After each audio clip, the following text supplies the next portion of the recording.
Hello, everyone, and welcome back to session 81 of our Pathfinder 2nd Edition campaign. How's everyone doing? Good. Not bad, not Yeah, bad. Good. nice. Still recovering from my illness a little bit, but it was fun to see you all last week for our one-shot. I hope people enjoyed it. I hope people aren't too ill as well. Just the Pathfinder flu is going around, the goblin pox. Path flu. Flu finder. Pathfinder. Flu finder. But yeah, if everyone's ready to go, we'll just get right into it, shall we? Pathogen finder. Pathogen finder, yeah. Yes. All right. So last we left off, the party have been staying in the so-called Emerald City of Lenora, the capital and holy city of the Sidon people.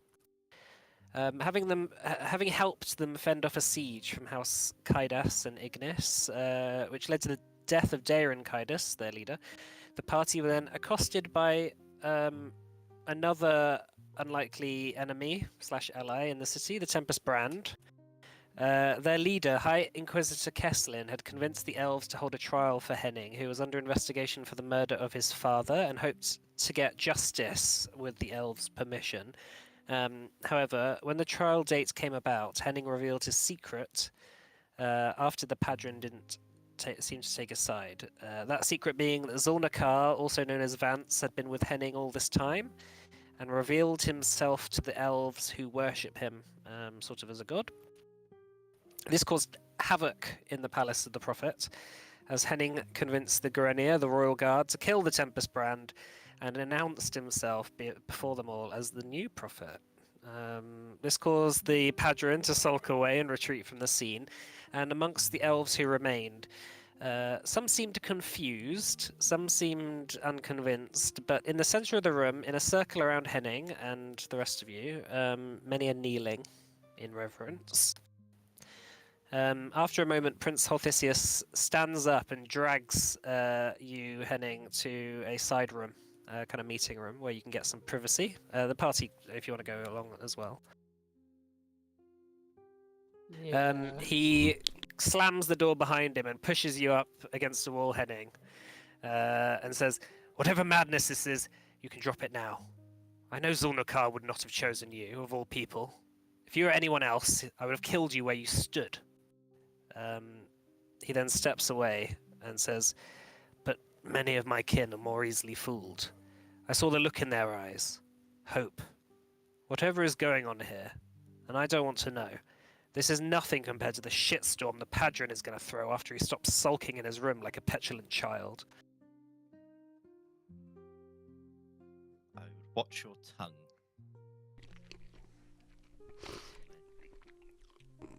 Right. Look, I struggle to believe it a bit myself too, but it's no trick. Prince Holthisius raises an eyebrow and then, after a moment, sighs. "It's better you all leave for the gloom, soon, as planned. I need to wrap this mess up. The main Tempest Brand force is still stationed on their boats. They will have heard the news by now. I wouldn't be surprised if they fire upon us as they leave. You killed their High Inquisitor. I strongly suspect this will ruin our relationship with the humans, our allies. We took them in and slaughtered them, in the Palace of the Prophet of all places. Is there nowhere holy left?"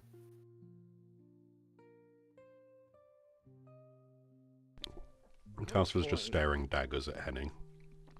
Yes, Cyan's doing the same. This I did isn't- what I needed to preserve my own life. I won't lie. He shakes his head and says, "Perhaps if you had let us know beforehand." Anyway, he sort of hovers by the door and looks back and says, "This isn't over. The elves now stand alone. That means you must leave too." He then storms out of the room, leaving you all in silence. He seems a bit upset. What the fuck, Henning? I did what I had to. They were going to take me away, kill me. I saw You no couldn't have evidence. done that in any other fashion. Well, it was convincing. Did Yeah. you have to have them killed? Spare of the moment thing, I suppose. Passion. Fucking Christ. I was quite impressed Fine. with how I- quickly they listened to you. You know, I can't say I've ever, on a spur of passion, used the phrase "kill them all." Yeah. What the Upset. fuck? I was angry. They were going to kill me. Maybe we need to do And- some anger management techniques. I like to close my eyes and count to 10 if I'm really angry. Maybe you try that next time before slaughtering thousands of people. Wow. Yeah, we've got a major situation now because when this gloom shit's resolved, what the fuck's gonna happen between the humans and the elves? You know, we were sent here to sort out an alliance, not. This is only going to heighten up tensions. Can I do Not just a society check to see what the Tempest Brand and the like Dancing Coast, what their relation, not Dancing Coast, the Merchant company. Guild, yeah, what their relationship is. So a lot of the merchants aren't a big fan of the Tempest brand. Just generally, the Tempest brand's influence comes from Lavar quite strongly. Like some merchants are religious, of course, and therefore like they will follow the Tempest brand. But like a big part of the reason why a lot of the merchants left Orthoid was to get away from the Tempest brand's influence. So it's probably half and half. Like a lot of people wanted to get away from their influence, and then some of them are religious still. Either way, it's a big spanner in the works. Like, they're a powerful ally to have in this sort of in these days, these dark days. So yeah, it's quite hard to tell exactly how they're going to respond back in Port Edgeron, but you can imagine that the news isn't going to be taken well, especially if the Tempest brand turns this into some sort of propaganda thing of like, why are we trusting the elves? You know? Yeah. Either way. Like after all, these are humans that were now killed, you know, by elves. Yeah. Either way, now we've got a war on so many fronts that I don't see the elves trying to help us out anytime soon.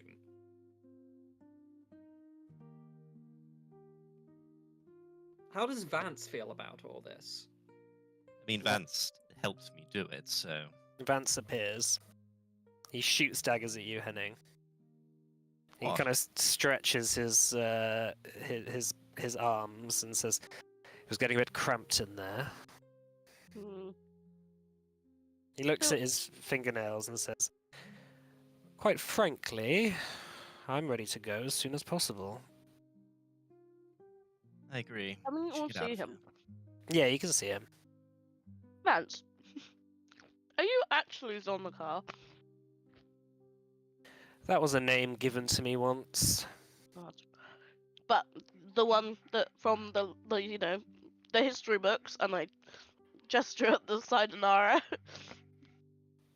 Yes. Right. You know, I assumed that you were using a fake name. Just for, you know, to get favor. Well, quite frankly, I have had some thinking time recently, and I don't really want to help any of you out. I'll be glad to see the back of you all. Why not? That's valid. I've not done anything to you. He's done what to me and my people? There's always two sides to each story, Cyan. Sometimes when you lend someone your power, they use it for not so great things. He looks at you again, Henning. This is a story which is seems to be a loop with me. I trust someone too much, and they use it. Use my power against me. Maybe you shouldn't give your power to people. Well, that's what I'm starting to learn.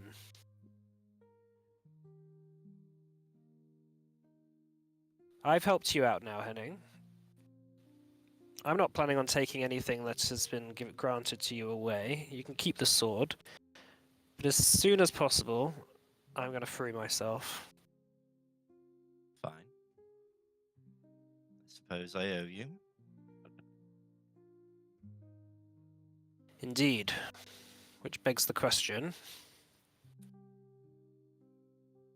how is that going to happen? Well, I don't know.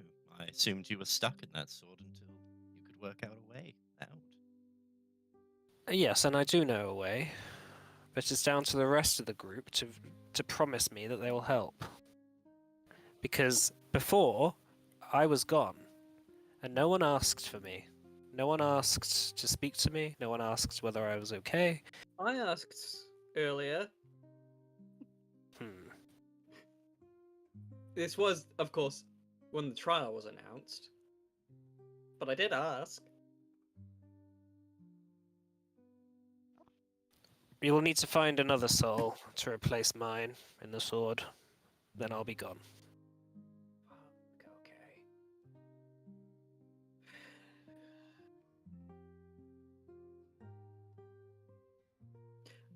Okay. So, are you also Eretzar? No. So where did they go? Eretzar was an elf, much like you. And mortal, much like Henning. I lent my power Yes. to him too, and again, he abused it. Right. Because in this book, it says that you merged with him. Yes, Is that what giving your power is? that's the story he would have liked to have told.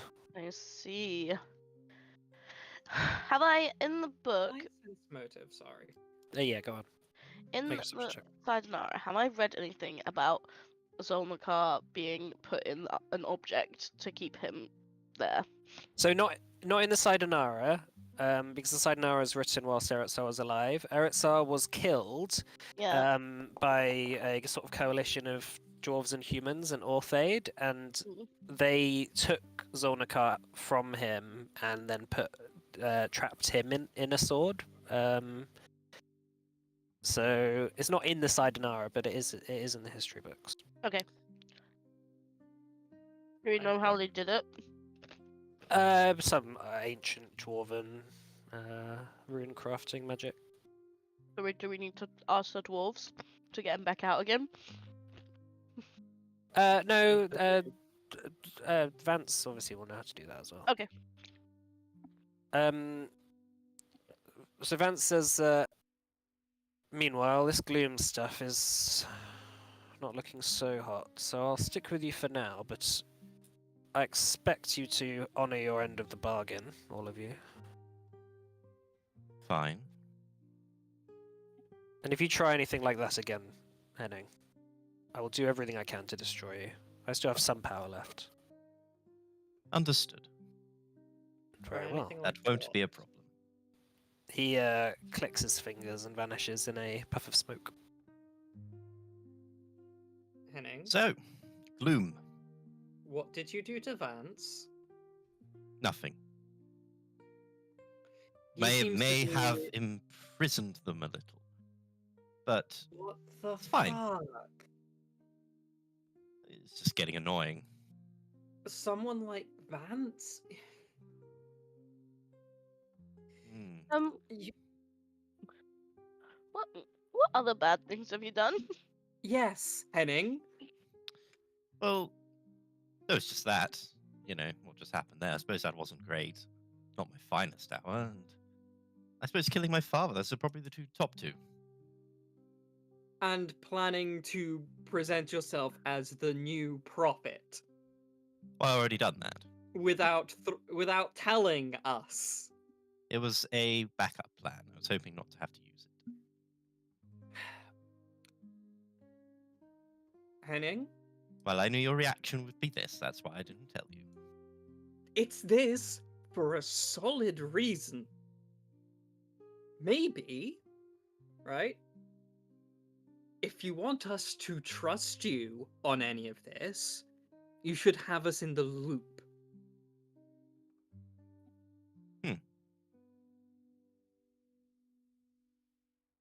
He kind of looks at you glumly. Well, okay. But can you say you've been 100% honest all the way through? Of course not, and I've learned There we go. otherwise. Well, maybe I'll take this as my lesson. Nyx appears. It's despite what's happened here, there are other things we need to think about. Hmm.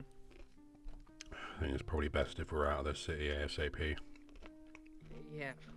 Maybe we should try and reconvene with Sax and Morna and try and make a plan about where we're going to go in the gloom. Well, Mhm. I thought you would have had a better idea as to where we could go. Well, I have some ideas, but we've got a lot to do,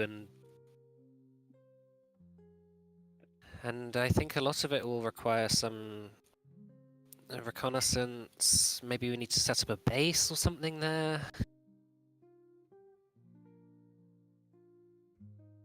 I mean, Right. obviously there's the city of Nivolis, which is an area I know the most, but there's a lot of places in the gloom that are that were less well known, had different groups operating in power.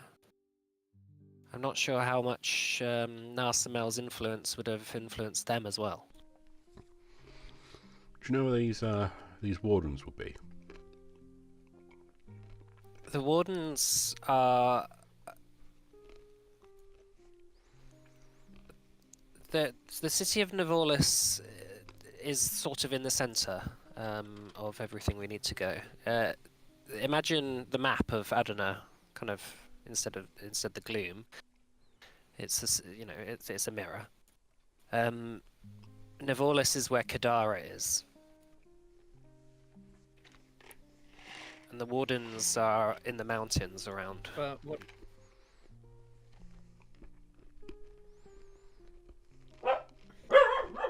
The warden we found, I don't think they were in the mountain.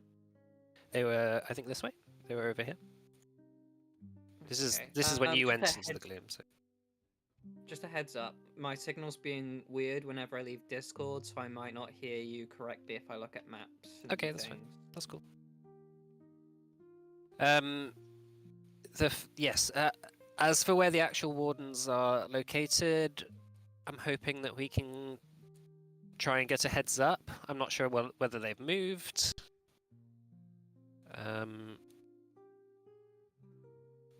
But it depends what your. I don't really know what your main goals are going to. What you're going to want to do. I only know what I know. I don't know how to fix this issue.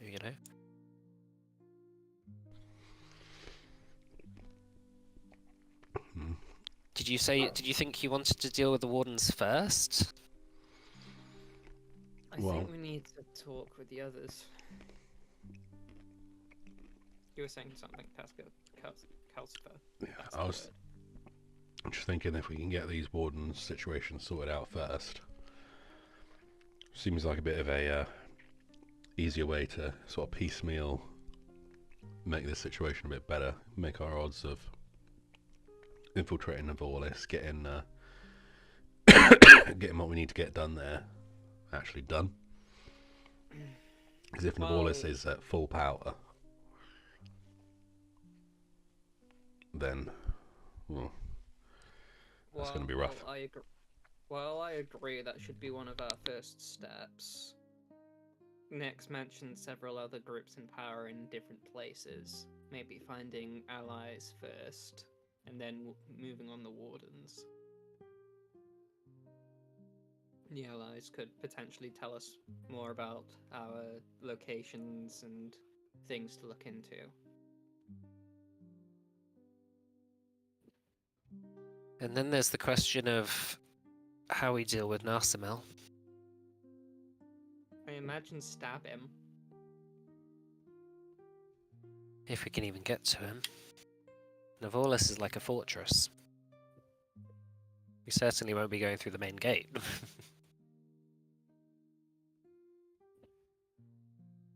We could. I would recommend infiltrating, but I don't think his guards would look like us.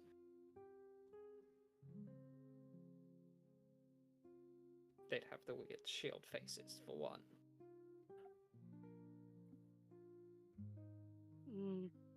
I don't know. Might be something we have to work out when we're there.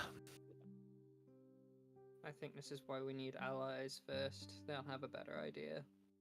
They've been dealing with this a lot longer than we have.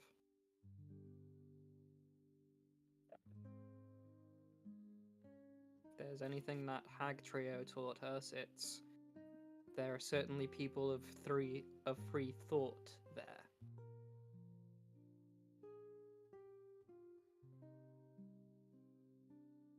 Yes, yes. Well, there was always the influence of the immortal elves who lived there when I was ruling, but there were other groups as well: goblins, trolls, gully beasts, lizard people. We might not be on good terms with the goblins. Just putting that out there. We did kill a fair few of them.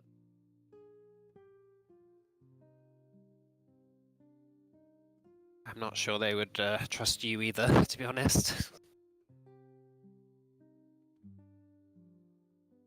Well, how about we go see what Sax and Morna are up to, huh? And then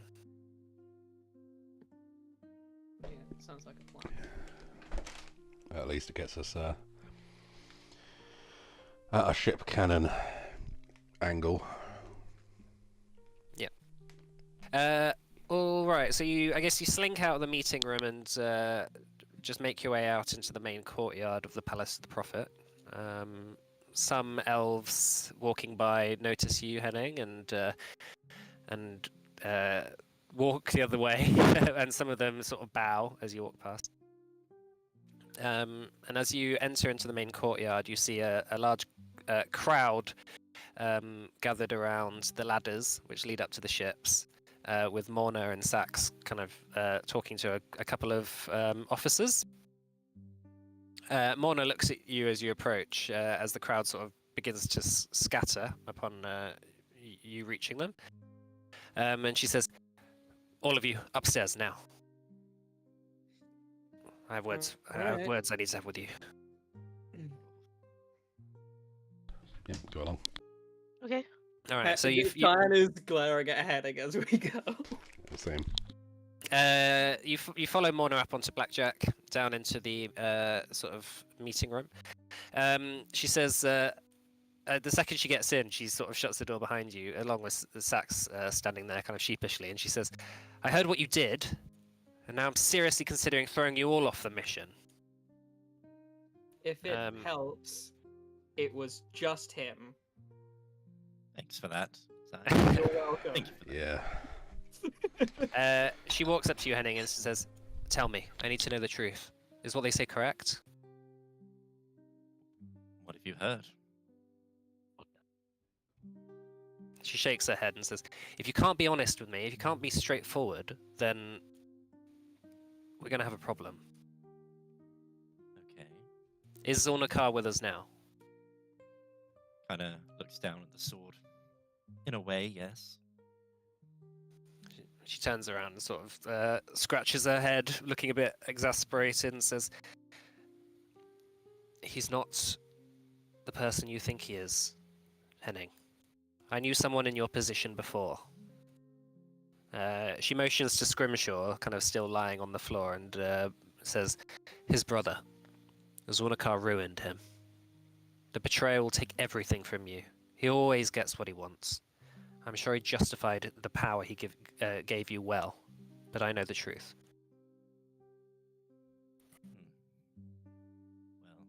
Well, Zornakar actually wants to get away from me at the moment. But unfortunately, can't while he's trapped in here. I have my eyes on you. Anyway, we should get going soon then. What are all of you thinking? Ready to go? I think I'm ready to go. Yeah, I think we're best to get away ASAP. Sax says, well, I suppose we should ask the question of navigation. Obviously, I can navigate us anywhere you would like, but I don't know where we're going. I don't know what the real plan is. Any suggestions? We should be looking for allies first, I think. But that's me. Well, how can we look for allies if we're not there? Well, Uh, yeah, but like Nyx would probably know where they are. Yeah, Oh, okay. Mona says it's probably prudent that we find somewhere to set up some sort of camp. If we're bringing the whole fleet with us, it would make sense to find somewhere to at least stash the ships. So the mountains. Once we have a base of operations set up, we'll have enough men, orcs, gnomes, and technology set up so that we can sort of make a forward base. Then it's better to make plans when we're there. But I guess if we try and find like a large cavern network, that'd be a good place to set up. Sounds like a plan. I wonder if, Oh, go on. I wonder if my people's tunnels in the mountains, that's there in the gloom as well. We could try and find their city. Or it could be. Nick says, I don't quite think it's like that. It's more like how the landmass would be naturally mirrored. Alright. Any sort of changes or roads or anything like that are built, or any underground cities, won't be mirrored in the gloom. Okay. But there might absolutely be groups that live underground. I did hear. I have heard of a few, as well as breakaway elven groups, but we did not keep much contact with them.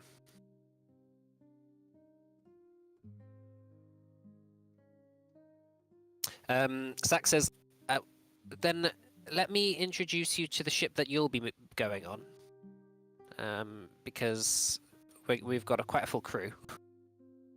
But there is the Truncheon, which is one of our other ships in the fleet, with Captain Calgim. If you don't mind coming with me. Sure.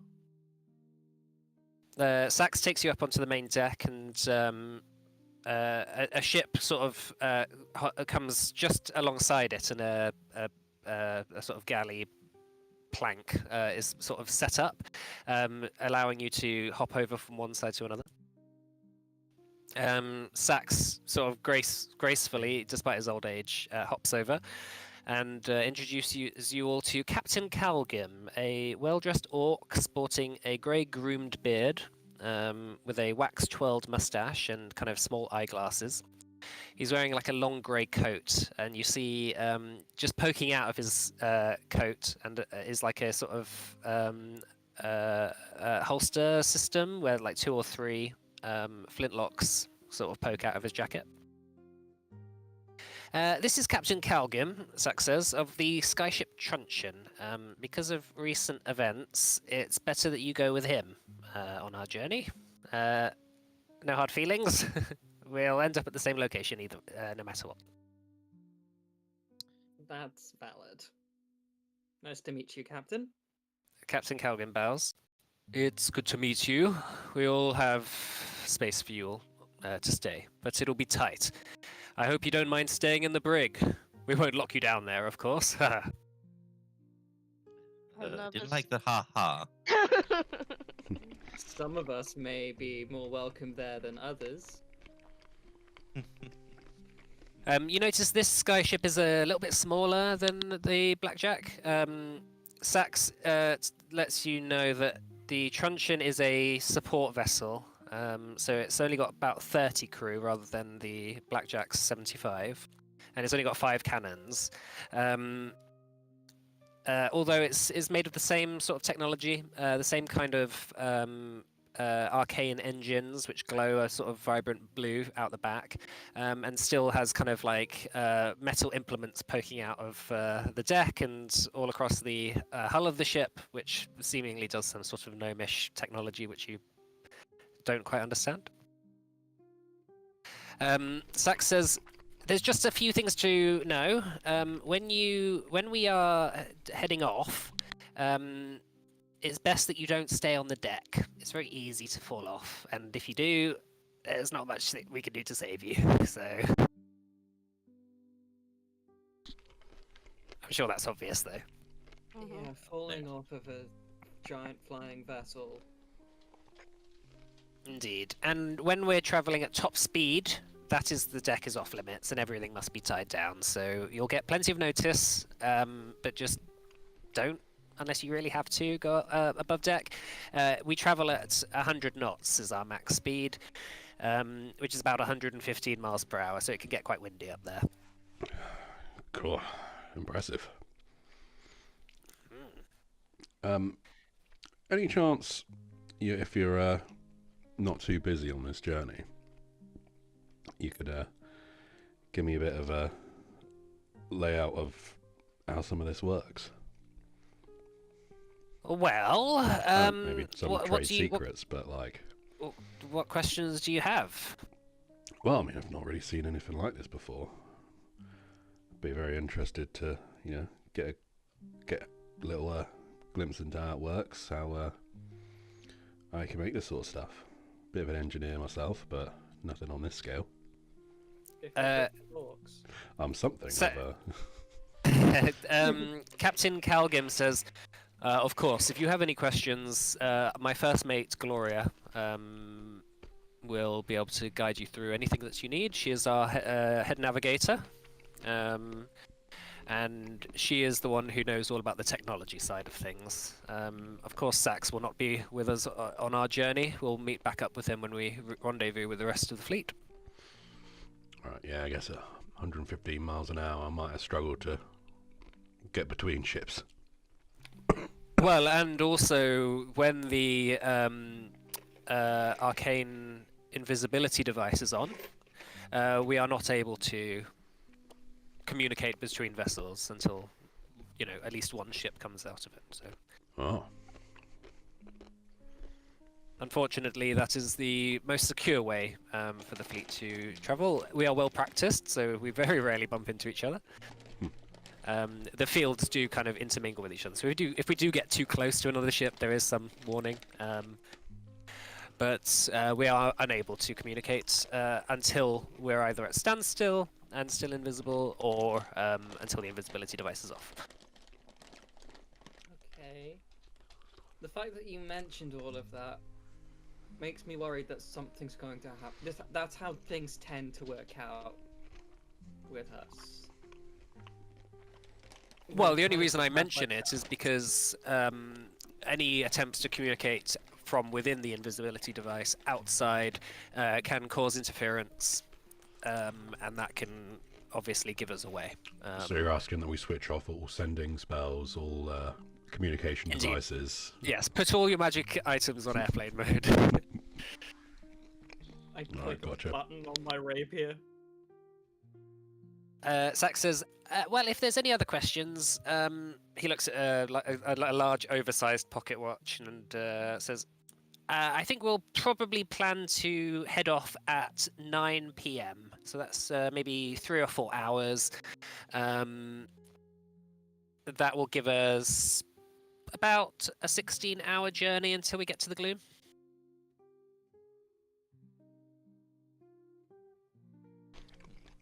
All right. All right, so I will see you all soon, I hope. And feel free to, until about an hour before we leave, feel free to ask any questions you have. Oh, there's Gloria now. And you see coming up from below the deck on the truncheon is a short well-dressed, kind of young gnome woman who has kind of like small eyeglasses. She's got like wrenches and various clockwork devices all across a utility belt, and she's wearing kind of a brown leather jacket and kind of aviator's hat and goggles.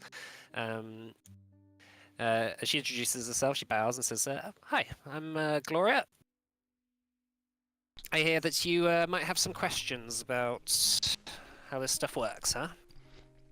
Yeah, I'd be interested to find a bit out of it technically. Well, I'm about to head down into the engine room if you want to come. Have a look. Yeah, sure. It's not too far from the brig, so I'll show you to all where you're staying. There's some hammocks laid out for you down there. There's enough space for your stuff, but it's a bit of a squeeze, I'm sorry. That's fine. Stayed in worse. Sax, before we go, is there anywhere on any of these for a dragon? I don't know if he wants to come with us, but... Is there what? Room on any of these ships for a dragon? Yeah. You might have to ask him about whether that's possible, if he can shrink or something. I know some dragons can. You're talking about that clockwork dragon, right? Yeah. Yeah, as it stands, probably not. But if you can convince him to fly along with us, I mean, more help the better. 16 hours, 100 miles an hour. Oof, that'd be rough. I'd be impressed. Yeah, I should probably go talk to him then. Yeah. Right, I'll see you all soon. And Sax hops off Right, the ship. in a bit. Gloria. Oh yeah. First, Gloria leads you down into the engine room, and you see a number of gnomes, face covered in kind of glowing green soot, carefully handling what seems to be some sort of like refined glowing ore of some sort, taking it out of bronze casings and putting it into a clockwork contraption of some sort, which is seemingly extracting the power out of it. The ones that have been used up, they are taking out and lining into boxes, which they're just leaving by an open window. Just whether to cool down or not. Gloria says, "This is our arcane engine. It is powered by what is known as refined tile stones. And before you ask, your friend Scrimshaw, Morna's friend Scrimshaw, it doesn't use the same kind of energy, I'm afraid. He uses unrefined tile stones. Unfortunately, we didn't bring any unrefined ones. So... Right. No, shame. The way these are mined out of the ground, they're very rare and very expensive, but the Grey Mountains has a large natural source of them, which is very useful for us. Would I have heard of these like in Eshmelin, or are they kind of specific? Tile to... stones. Okay. Yeah, they've been more recently. They've been showing up, but you've never seen anything like this before. This is like state-of-the-art technology. Like you've heard of boats using it. Kind of almost like steamships or something, like paddle ships, but not flying vessels and not this kind of gnome technology. She says refined tile stones have a lot of uses. The main use is that they are recharged by ambient magical energy. So once they are spent, you can just leave them out and they will recharge. It takes about 2 or 3 days to regain power. Are they still recharging? So some of these are, but obviously we have a constant cycle of them going in and out. Some are recharging, some are being used, some are in storage. It's not affected by the shift over to the gloom then?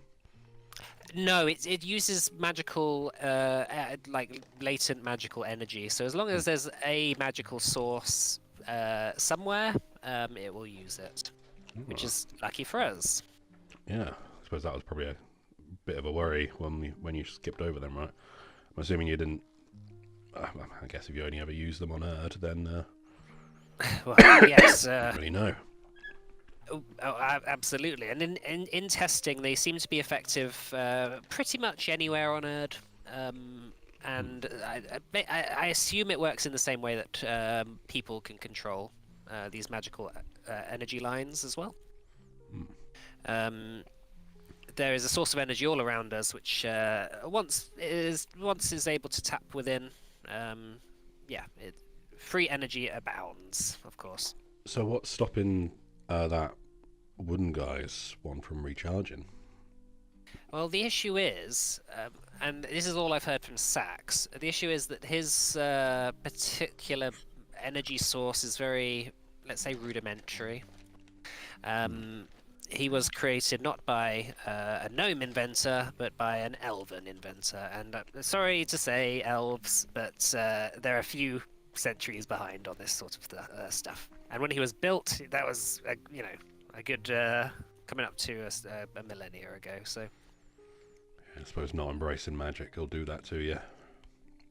Yeah, so we hope to find some source that might be useful for him here.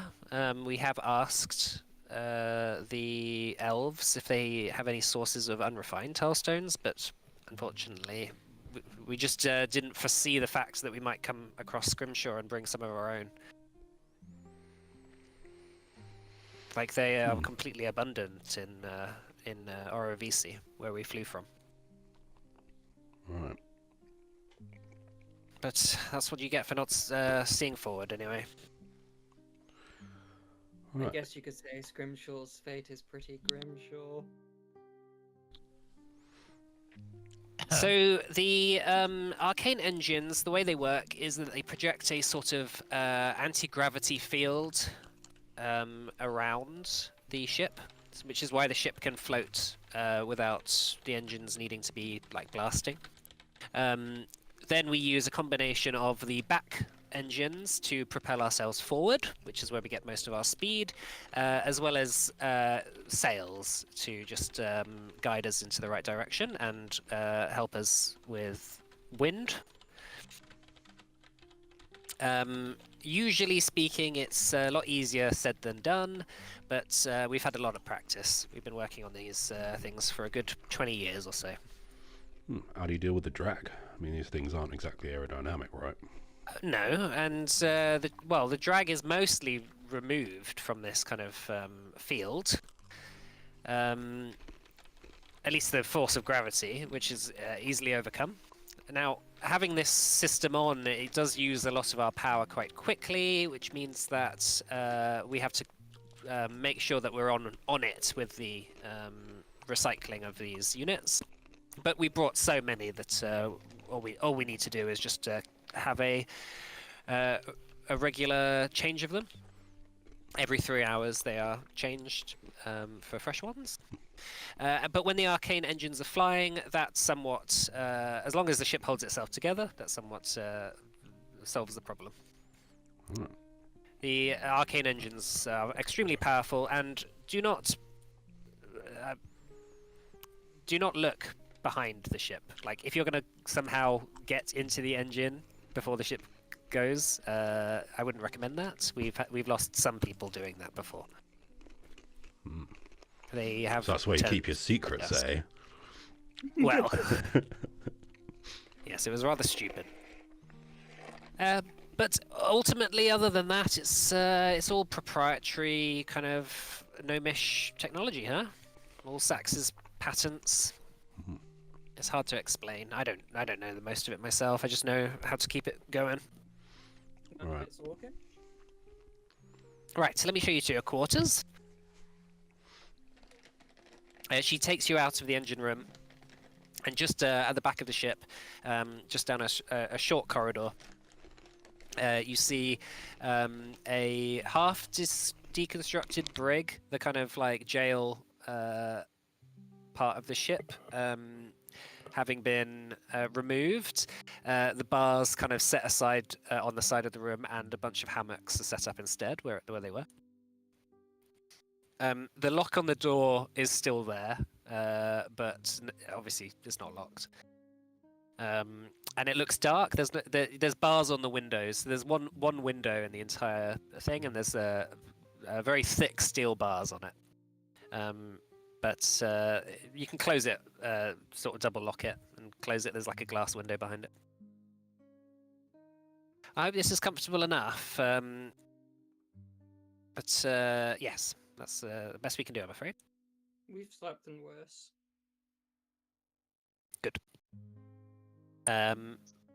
Well, if there's any questions, we'll be leaving in a few hours or so. But we're just getting the last navigation coordinates over. Okay. Thank you. All right. Yes. Take it easy. You've all earned a bit of rest, I think. And yeah, she leaves you down in the brick. Right. I think without saying much, Cyan's going. Okay. I'm sorry. You're There saying you go. Cosper? No, it's fine. I was just gonna head off. If you have something important to say, I probably should stick around for a little bit first. I was going to say, so where are we going then? Well, we've got to sort out the base. Nix would probably have an idea as to where to find people, but opposed to that, I've got no clue. Nyx kind of appears through flying through the window of the brig and says, "Yeah, I've been just going back and forth with Morna, just trying to organise some sort of meeting area for the ships once we're over the other side." As far as I'm aware, they have like a special formation they fly in, which gives a bit of distance between the ships, but we'll be flying in mostly one formation, so we shouldn't be too far from each other. It'll be hard to tell because everyone will be invisible. But from their last, there's just some things you need to know from their last crossing over the gloom boundary, which is there is a very strange kind of thing that happens when you fly from one realm to the next. Where gravity kind of flips over, so just be aware of that. Oh. So it's like an instant thing. It's sort of like a gradual thing around somewhere in the middle, but yeah, there's a period where it will feel like you're just flying or floating, no gravity at all.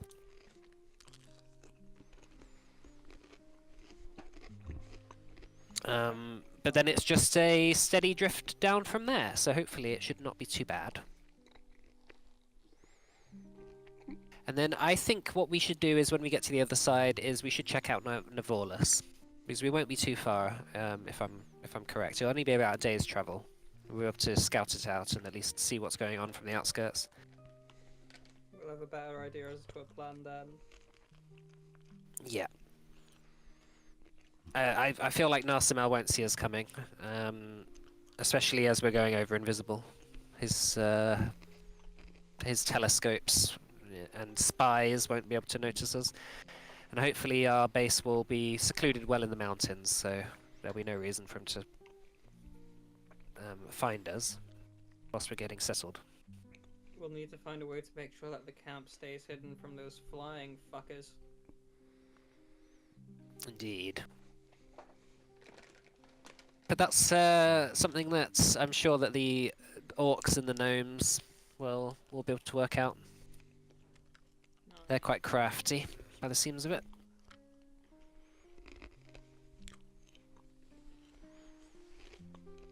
Alright, so what do you want to do, Simon? Well, Cyan's gonna try and find Arakin, try and Okay. have a chat with him, but if anyone else wants to come with, feel free to. Alright, going on the deck of the ship. You've still got that flute thing, right? What have you got? You had some sort of thing that could call him, right? Oh, it was like It was the detonator. the We were using decimator. Yeah. Detonator, yeah. You could use that to try and get his attention. Alright, okay. Yeah, I just pressed the button. Okay, so just sat on the deck of the ship, a number of gnomes and orcs are just sort of like playing board games, card games. And sorry, I just coughed there. Bless you. And just yeah, chilling on the deck of the ship. After a moment, Arakin, his lumbering clockwork form, can be heard flapping in the distance before he sort of settles down. His large neck and head sort of like poking up from the ground floor, from the palace courtyard, over into the deck where you're floating on. Hey, buddy. How you doing? Greetings. Right. Yes, I am all right. Killing Daeron Kaidas has given me a sort of self-satisfaction which I never thought I would get. I'm glad you and your people were avenged. Will be no avenging until I find out what happens to my mate. Yeah. But Things are- it is the first step at least. Yeah. We're gonna be heading out to. And Sam just starts pointing upwards. Indeed. I have heard that there is much to do. Yeah. You thinking of coming with?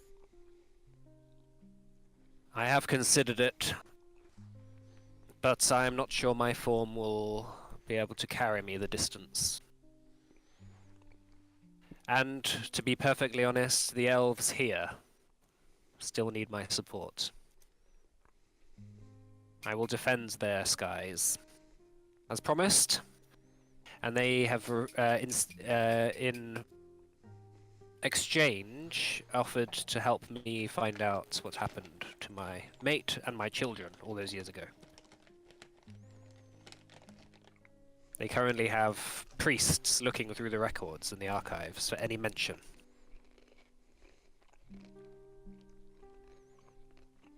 Well, As well as Daeron Kaidas' old belongings. I hope you find closure.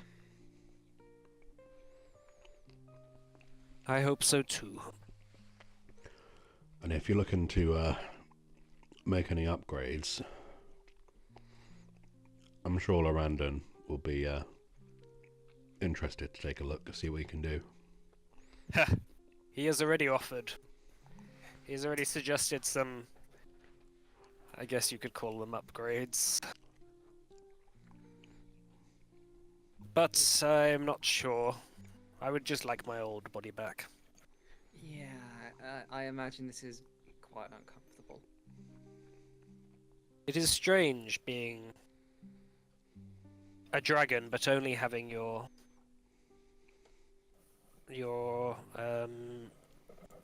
Mind? brain. Yes, your mind. Not your body.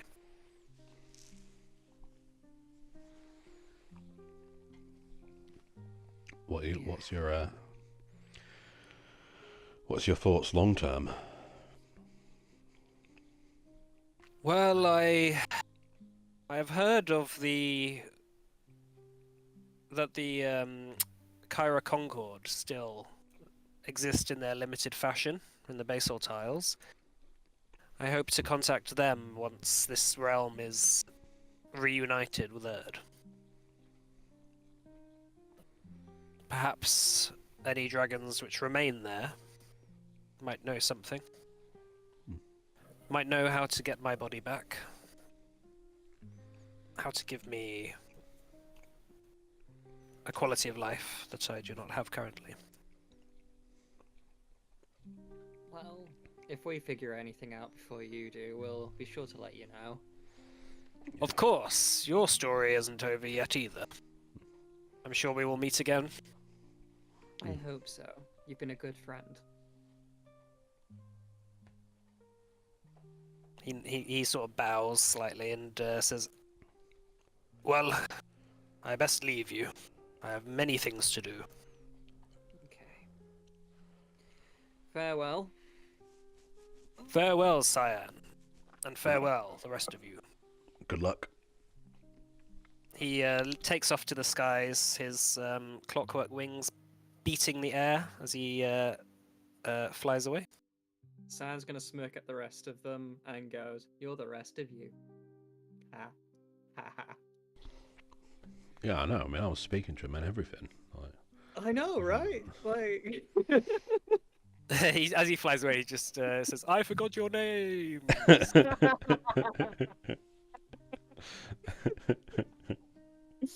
Oh, fantastic. Bastard. Right.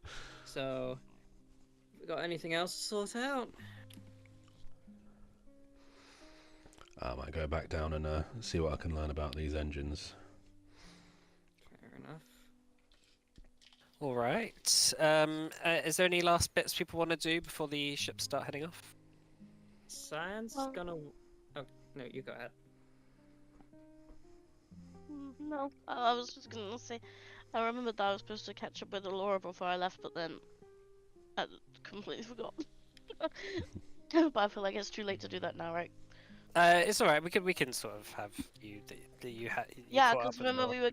I was gonna have lunch with Prince Ulthisius. Oh yeah, I think feel we like- said I think I I feel we like we did that. yeah I feel like we said we were I gonna was in have session done that. before. Yeah, Yeah, cool. that's cool. Just for Laura. Yeah, I'll probably just say goodbye and tell her what I'm doing and stuff. Mhm. Be dope. Yeah, Laura takes your hands in hers and says, "Thank you, Hanera, for everything you've done." That's okay. I And will see you soon. yeah, give him hell. And I'm sure Yeah. this trial will go really well. I'm sure it'll go in your favour. All right, so let's take a break here. All right. Probably good to before we get everything else. So then we'll head off after that. So yeah, see you in 15 minutes. See you in a bit. 15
Hello, welcome back. So just before the break, the party were just wrapping up any last little bits they were getting up to whilst in Lenora before the fleet, the skyship fleet, headed off towards the Gloom for the next phase in your adventure. I guess you've all been just settling down, just getting used to your new surroundings down in the brig of this ship, Truncheon, led by Captain Calgim and First Mate Gloria. Gloria the gnome. Is there any last bits you want to do? Or are you just settling yourselves down? I think, yeah, Casper's gonna just spend some time trying to learn what he can. Oh, cool. Make a crafting check for me. Okay.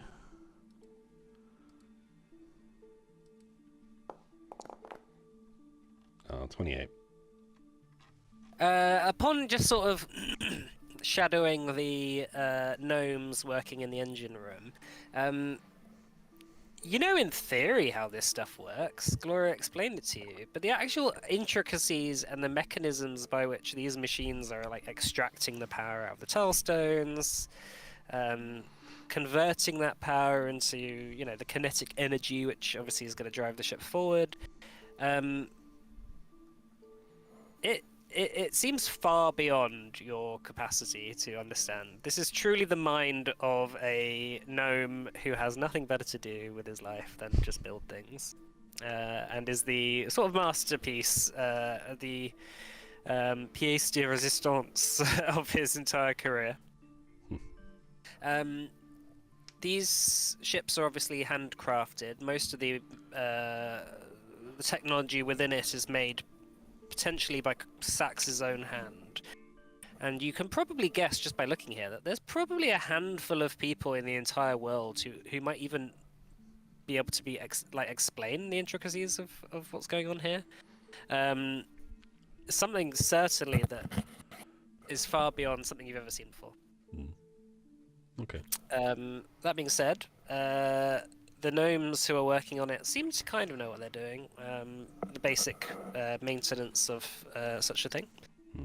At least you hope so, as you're about to put your life in their hands as you go for a journey. But it is somewhat nerve-wracking being on a ship that looks like it could potentially be at sea, and instead just hovering just off the ground, hoping that these machines don't just give out and the force of gravity causes you to crash. But Well, I can that's survive. their faith, at least. If I can get outside. Yeah, I'll be alright.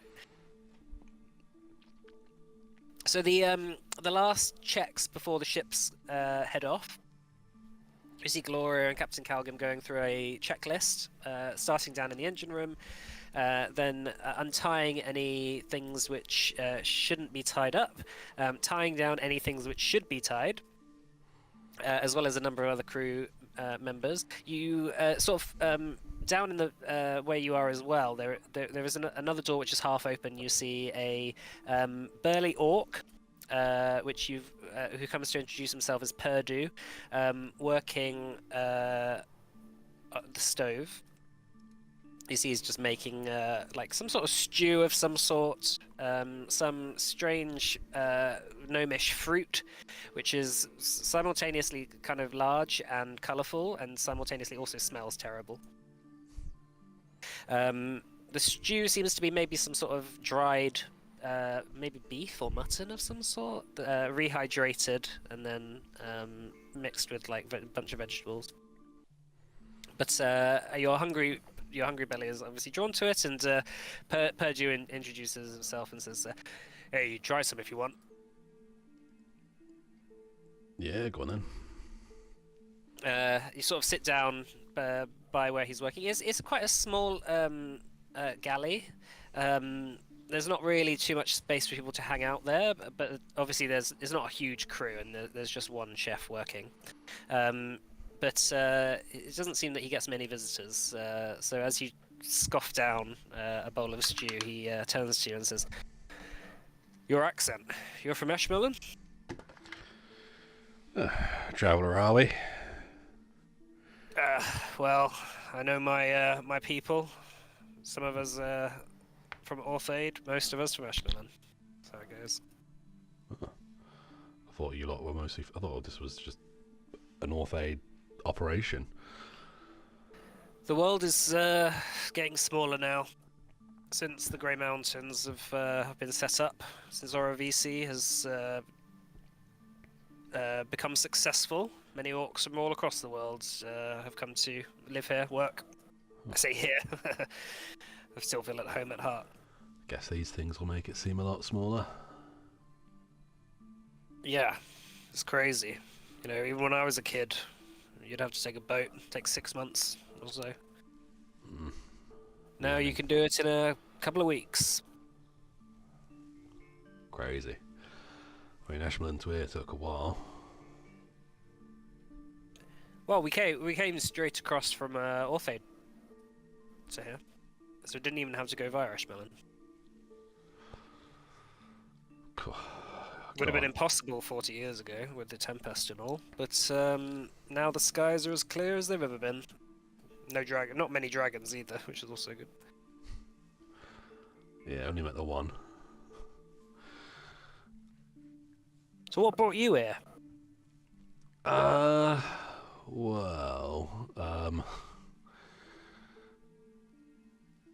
trying to get away from some family issues, I'll say.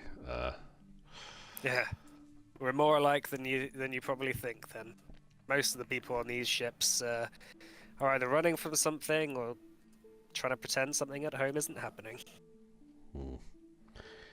Yeah, something like that. Anyway, what do you think of the stew? Oh, it's good to have some meat. The elves don't really seem to do much that way. You can get it, but they just have this. You heard of X-Weaves? I've tried to keep myself away from the elven stuff as much as possible. I like to sample other cultures' food, but when they came and gave us some flour, and that was all. Unfortunately, that's it'll do more than that to fill an orc's stomach. Yeah, it's like going into a shop and they've just got food branded food. Yeah. No, Well, exactly. No further information, just food. If we didn't have meat on this ship, I'm sure the orcs would mutiny before we knew it.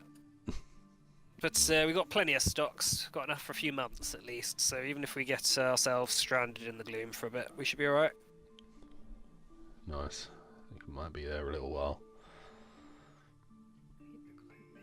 Don't eat the gloom. Don't eat the gloom. There might be some meat there down there we can figure out, I don't know. The gloom meat. No, really don't. I have no reason to believe that eating the gloom meat would be bad. Well, I, for one, am going to eat as much gloom meat as possible. Alright. Says. I'm right there with you. Turns back to his large pot of stew. Anyway, I've got to tie all this down and turn the heat on low, because when we get going, this is going to slosh everywhere, so just bear with me a sec. And he starts getting some ropes. And, I'll give him a hand. Alright, cool. You see Captain Calgrim shouting final orders and says, well, we'll be getting going in 10 minutes or so. Just to make sure you're all tied down. Wait, when he says we're all tied down, does he mean literally or? I didn't know it was this kind of voyage. Yeah, you might need, but it depends. It depends how strong you're feeling, because the acceleration you've overheard from quite a lot of the sailors on the ship. They are warning you that it might be something to just behold. So just as long as you have something that you can hold on to. Oh, go on. Would my slippers of spider climbing help out here, or is it just a matter of that just changes my perspective? Yeah, I suppose it would help you out. I'm just imagining Cyan body flung back but feet planted to the floor, waving inflatable tube man thing, just flailing. I was thinking upside down, almost like a bat. Yeah. So after a few minutes, you hear a orcish war horn signaling to the fleet to start their engines. The arcane engines thrum to life, and the entire ship vibrates beneath your feet as you feel it kick into power. As you hear Captain Calgim through a kind of rudimentary kind of speaker system from the main control cabin, saying, "All forward!" As you hear the engines thrum louder and louder, before it sort of turns into what sounds like a kind of gas jet or some sort, like a psh, like a high stream of water, high flowing stream of water. And you feel the entire ship lurch forward as you sort of hold on. The acceleration isn't maybe as much as you expected from what they had said, but it begins to pick up as you look out the windows from within the brig, or the one window, and see the city of Lenora very quickly disappearing below you. As before you know it, you're in the skies, the ship mostly pointed fairly, like, maybe at a 45-degree angle, and in a large corkscrew kind of pattern, all the ships begin to lurch up into the sky. You then hear Captain Calgim saying, "Initiating arcane invisibility," and then you hear Gloria say, "Seconded."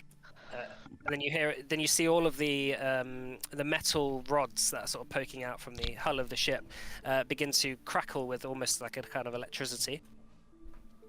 And then lines of kind of what seem like reddish blue arcane energy begins to shroud the ship entirely in like a bubble around it. Before you see all the other ships around doing the same thing, and they vanish into thin air. Similarly to how you saw them arrive. When you first thought they were appearing through, like, when they were like teleporting, you first saw them. You are now just realizing that actually they were just dropping out of invisibility. And before you know it, you look out the window and see no other ships around. But you can, if you listen carefully, you can just about hear the engines thrumming in the distance from those ships. Eventually, the acceleration sort of steadies out, and you can hear the whistling of air rushing by the windows. But otherwise, once you've hit full speed, it is fairly chill. You see all the sailors and other crew members untying themselves from their places that they had tied themselves down to. Cyan unbats. And food begins to be served from the galley.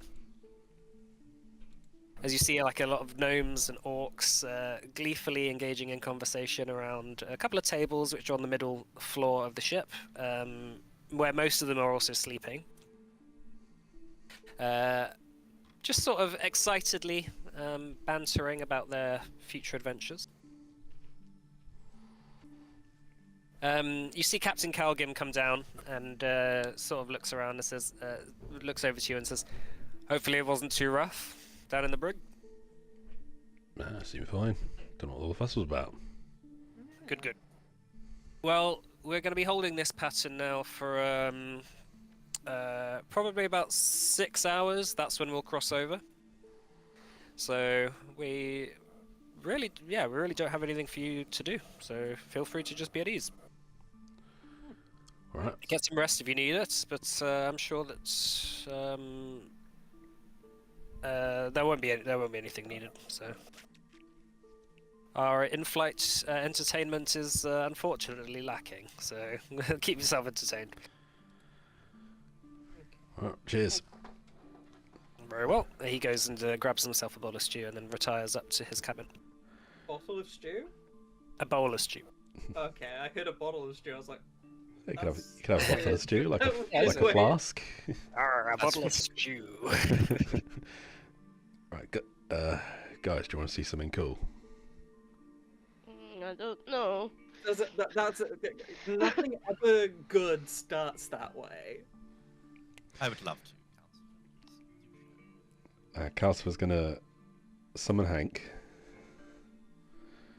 out of the shield, Hank And appears. and then in tandem both activate the Shade Steel. Okay, one by one. The armor appears just appears out of thin air, all around your form, fitting snugly and as well as Hank.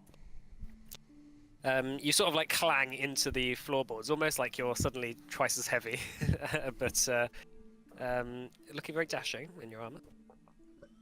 So it's not just for elves then. Nope.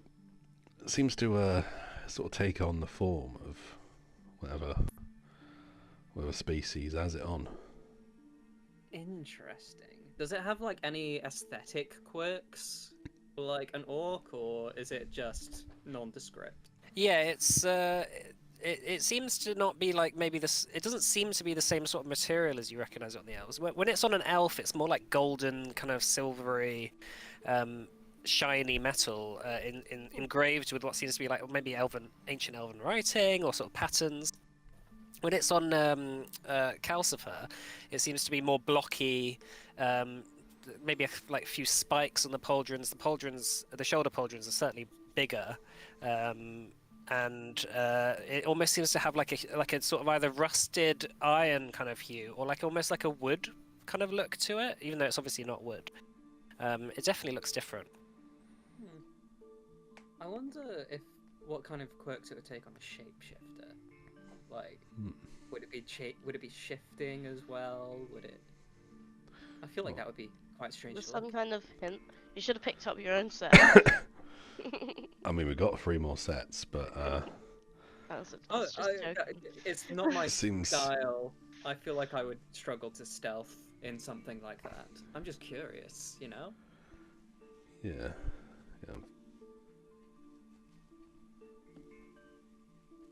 Like if you took the face of an elf, Maybe. would it give you away?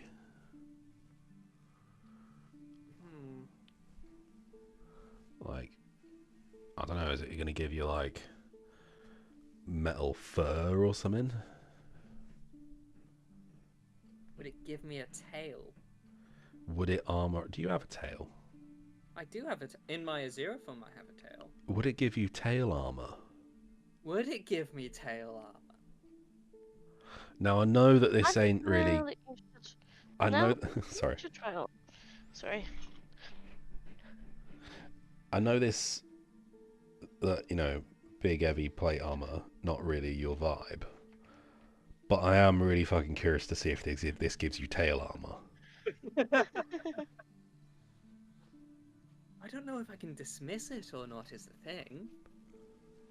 Can you just unattune the shade steel, or?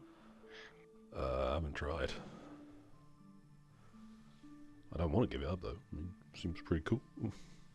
Yeah. I always imagined it as being black. I think it's because it's called shade steel. You know? Yeah. I mean, I've always had the same idea actually. Like I thought it was just like deep, like obsidian style armor. No, it's called shade steel more because it appears around you like a shadow. Right. Okay. Yeah, the actual look of it is just it relates to the person who's wearing it. Do you? But it's feel- different for every elf as well. Like, it takes a certain kind of aesthetic for elves, but it customizes to each person. Do you feel your movements at all restricted by the shade steel armor? Do I? It feels pretty light. It feels certainly lighter than the armor that you're used to wearing, almost as if it's like a second skin. But you, at the same time, you know that you're more heavy. At the same time, like you can feel yourself sort of like lumbering and the floor creaking below you as you move around. You imagine that people, it will be very much harder for people to move you. Right. But at the same time, it fits so snugly that like it doesn't necessarily get in your way. It might just be harder to get through doorways. Maybe when we figure out if we can dismiss it or not, then I'll give it a shot. But I don't want to be attuned to this thing that'll give me away. I mean, I can, and then the Guzza dismisses it. Like, I can doff it easy. Yeah, it vanishes at will. Does it not, like, interfere with the armor you wear normally? So I think Calcifer probably would have just not been wearing armor for the last couple of Right, days, okay. unless it does actually work with armor. It doesn't yeah. like double up. Like it will Yeah. probably like if you were wearing something that got in the way, it would probably just like either push it off you or just not work. Yeah. So Calcifer would have just not actually been wearing armor for the last few days. I'm just curious as to. He's just wearing a kimono.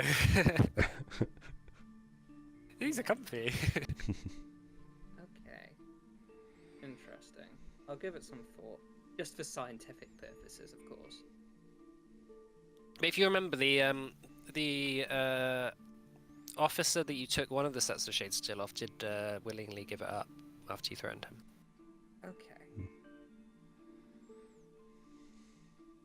It's not very often that obviously elves will just give up their shade steel. Yeah, but they can. Yeah, usually when you acquire it, you've usually killed someone for it, right? Yeah. But whether that is something that you can't just straight up give it up because you don't want to, like it might require someone to either put the fear of death in you or something. You're not sure. I mean, like, I could give it a try.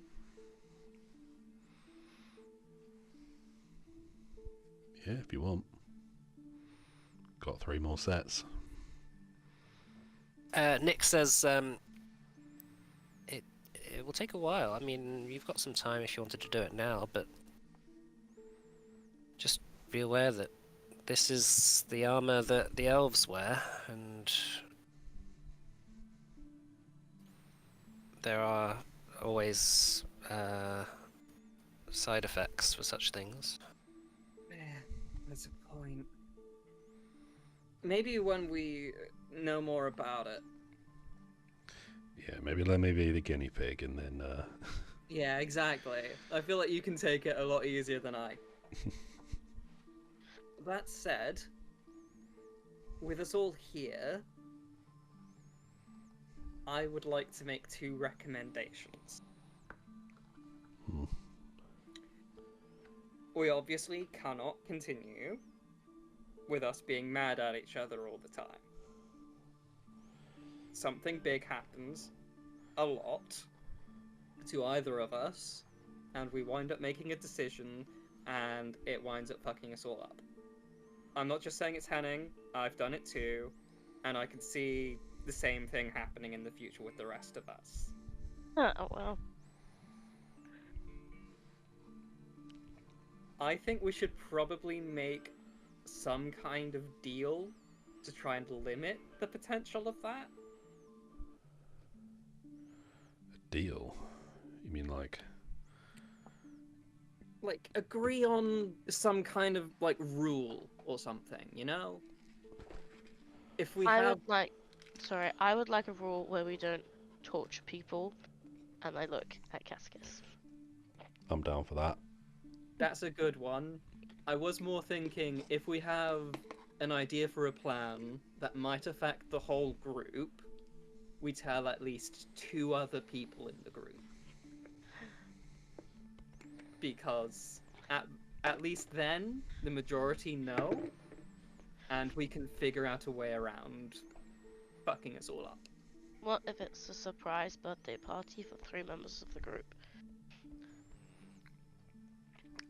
Well, I mean, when's more everyone's birthdays? I mean more what Henning did than a birthday party. I see.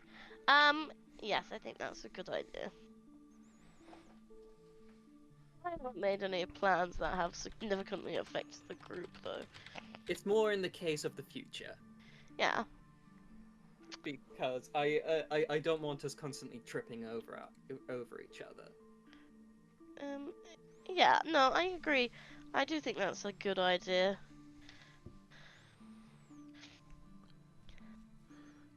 With 5 of us, I guess actually no, well 7 of us. there's 7 of us, sort of, right?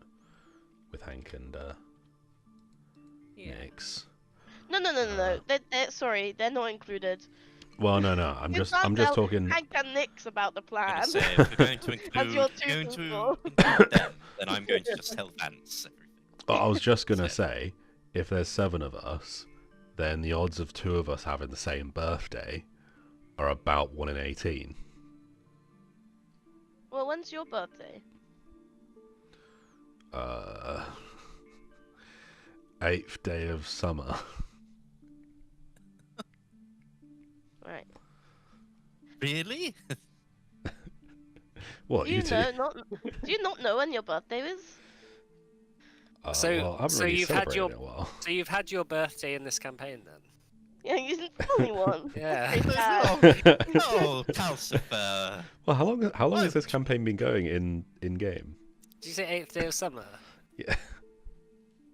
Yeah, that was okay. So the 8th day of summer was It's like session 55. just under 4 weeks ago. Yeah, so that's session 55. That He's was very quiet about his birthday. Calcifer's birthday. What was it? Let me just see what was happening. Oh, do you have it listed by the in-game date? I do have a list. Session 55. That was. Oh, that was when you were planning the heist. So that was What a- literally the day before you did the heist. What a Yeah. present. My birthday's in autumn. Just imagine Calcifer being like, "No one remembered my birthday." Mine's the 12th day of spring. That helps. Oh, I have to write these all down now. An error? The 2nd of autumn. What did you say, Zach? 12th day of spring. Yeah.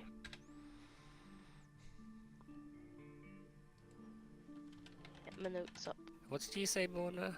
Morna? Second Hanera? second day The of autumn. 2nd of autumn. I feel like she's an autumn baby. Okay. I don't know. When you get the feeling. Because she's ginger. Yeah, Just no, that say- literally was it. Hey, Any? Hennings is the first day of winter. Oh, is that... Okay, so my calendar is a bit funny. So you can have the first day of winter if you want, but you could also have... there's a holiday called Autumn Fall, which is like basically its own month, but it's just one day. Sure, he was born on the day of autumn. Okay, cool. Oh, nice. I like the summer change festival. but Yeah. for autumn. Okay. Yeah, so like the calendar is like each season is like 90 days and then there's like one day in between the seasons to celebrate the changing of the seasons. Is there one extra? Or is it just 364? No, it's yeah, so it's one extra, yeah, so it's 365. So what's the extra? Is that New Year's? Oh sorry, no. So you've got so the festivals are there's winter spring, and that goes into spring, then spring change. So winter spring is the new year. Then spring change goes into summer, summer change goes into autumn, autumn fall goes into winter, and then winter spring. So it's just 4. Yeah, it's So- 365. So it's 364 in a year. Yeah. IRL. Maybe I shouldn't put on my stream when my actual birthday is, but that would mean my birthday would be the 2nd of winter spring, which is cute. Nice. That's the new year. Okay, so what's your one again, Cyan?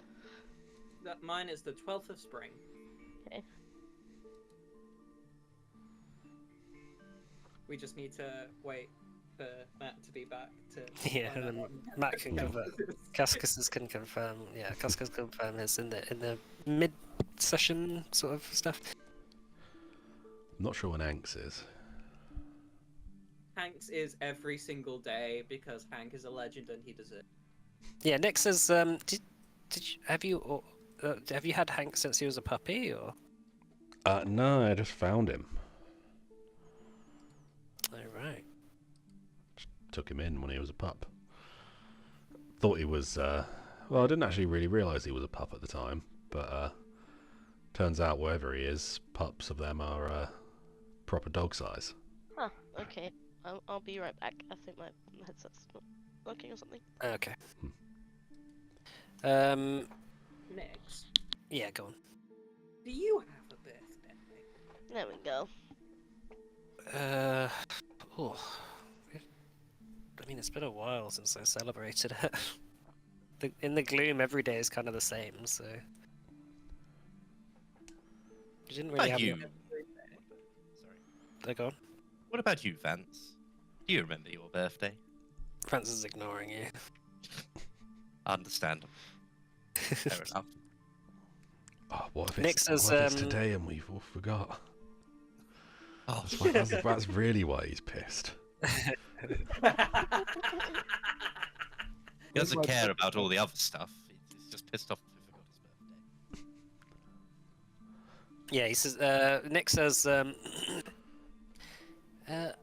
you know what? I don't really actually remember my birthday. It's since I ended up moving over to the gloom, we just sort of took each day as it came. Really, we didn't really have a need for calendars. How about when we sort all this shit out and we get you know, your people back and all that, that can be your birthday. Yeah, fair enough. Well, I look forward to that day. wasn't Vance born when the world was born? So his birthday would be on New Year's. No. The world was born. No. Well, so all the when all the immortal elves were made, were they all They made weren't all on the made. same day? No, they weren't all made on the same day. Okay, so there's not just a bunch of shared birthdays there. There was kind of. So the way that Fandaren worked was that he created us when he needed us. So Right. there were some immortal elves who were born and lived through the war against the elementals, like a shad. That's Vance. Then there were some immortal elves who were born from immortal elves procreating during the Age of Gods. So Okay. that was me. My father was one of the first immortal elves that was made, along with Vance and some of the others. Who was your father? King, what's his face? Oh. That's his Weird name. name. Ah, yes. And I'm it's familiar. King, what's his face? Let me have a look. It's the original King What's His Face. It's actually where the Exactly. it's actually where the term comes from. You're related Yeah. to the King's what's his face? Very lasting legacy.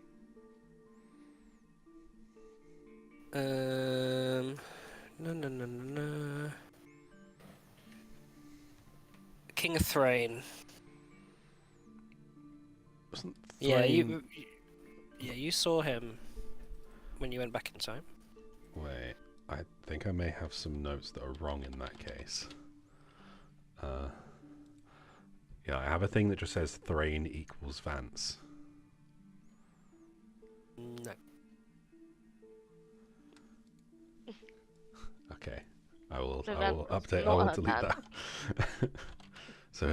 So Vance isn't Nyx's dad. No. Okay, I don't know where I got that from. It's from when we went back in time. They No. hate each other. No, yeah, Vance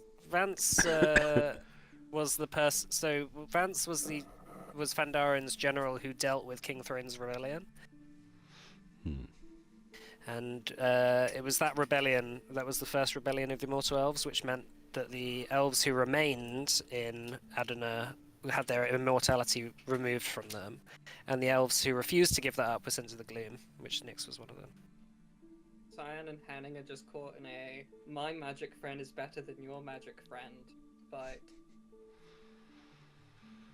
Well, Yeah, they're both immortal elves, but Vance kept his immortality because he was always loyal to Bendarin until he wasn't. still I am- impossible. I could be an immortal elf, to be fair, and you would never know. So I think that maybe I'm the coolest magic friend. Wouldn't that make you also a vampire?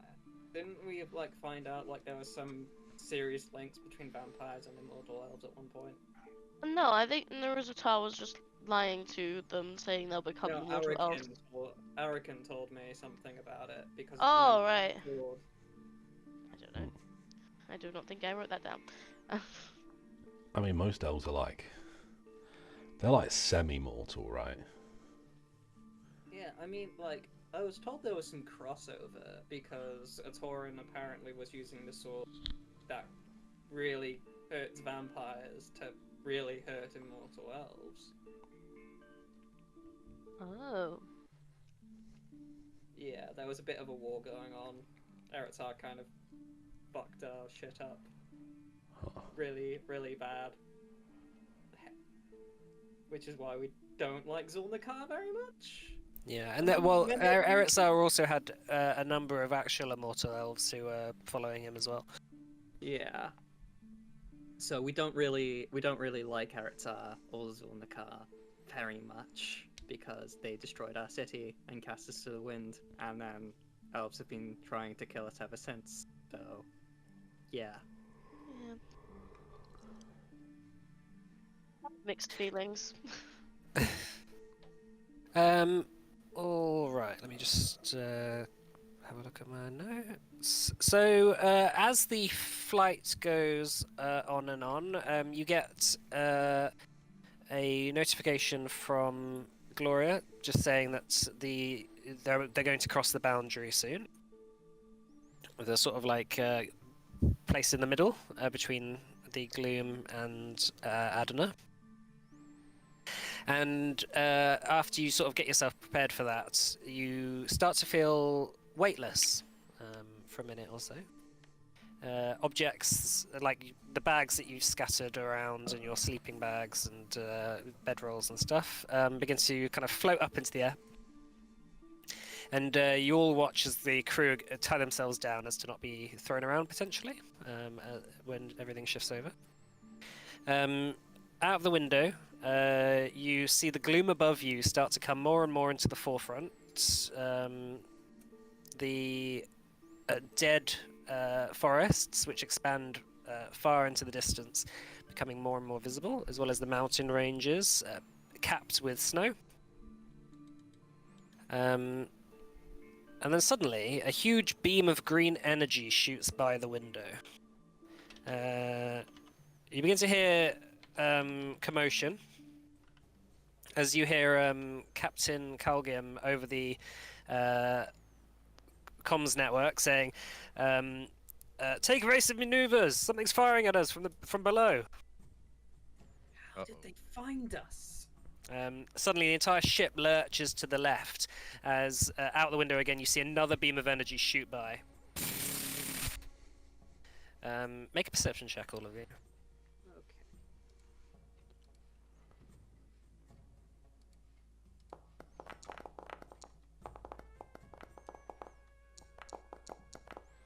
Mm, 19. 28. Oh. 34. Cool. All right. Henning and Hinera, you're sort of looking out the brig window as you see a arcane invisibility bubble of another skyship take a direct hit from a green beam. You recognize the ship as one of the fleet, although you can't quite make out which one. It then fractures and shatters and explodes in front of your eyes. You hear Gloria saying, "Captain, Sky Castle has been hit." And you then hear Captain Calgrim saying, "Get us down, Gloria. Full speed ahead." Aye, Gloria says, "All forward." and suddenly the entire ship lurches forward as the arcane energies thrum up once again. You suddenly feel yourself pressed into the back of the ship as the gravity begins to right itself as you come to the other side. The entire skyship corkscrews around, sort of almost flipping, adjusting to the different angle of gravity, and then begins to dive full speed towards the ground below. What's everyone doing? Holding Holding on. on. Holding on for dear life. Make try- an athletics check for me. Trying not to vomit. Yeah. So holding on, but also trying to look to see the source of the beam. Yeah, so looking out the window, you see from below, somewhere in the forests of the gloom, this beam is shooting from, and you see a small little thing protruding out of the tree line, which you recognise. Oh, well, maybe you don't recognise, but you've heard from stories from Cyan and Calcifer telling you about this tree that the beam is shooting out of. That you also noticed when you were in Lenora, you occasionally saw it firing into the air. The beam shooting out from the tree. You're not quite sure whether it's aiming at you or you just were unluckily in the area when it fired. Please can I do an acrobatics check to try and keep my balance rather than hold on. Yeah, that's right. Thank you. Is it shooting directly up? It's shooting directly up and it's sort of passing the ships by, and sort of shot into one of them. Is it the same tree as we found? You found it like the exact same tree, or is it just one that's the same type of tree? Yeah, you're not entirely sure whether it's the exact same tree or whether there's others. It's the same sort of energy that you've seen before. What did you get, Hanera? 21. Cool. Um, Yeah, you're managing to hold on. Obviously feeling, I guess, a bit scared now as two more beams of energy shoot out, hitting two more bubbles of arcane energy in the distance. You see a bright blue explosion, as well as flaming debris shoot out. Gloria, you hear Gloria shouting, "That's two more hits on ships in the fleet!" Pythax Ando, Captain Calgan says. What's doing that? Yeah, you see the tree you saw before. Captain Calgrim says, "Everyone, hold on!" As the ship begins to dive closer and closer towards the ground.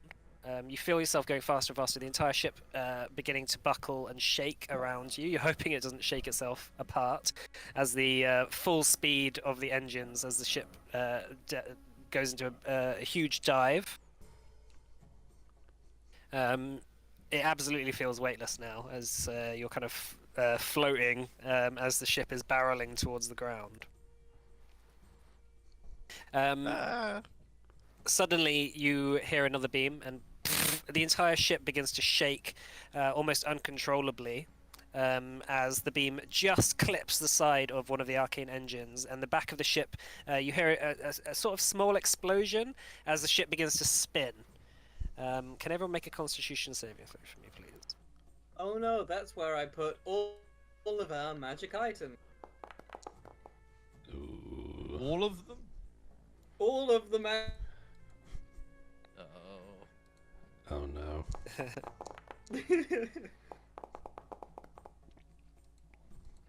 Fortitude.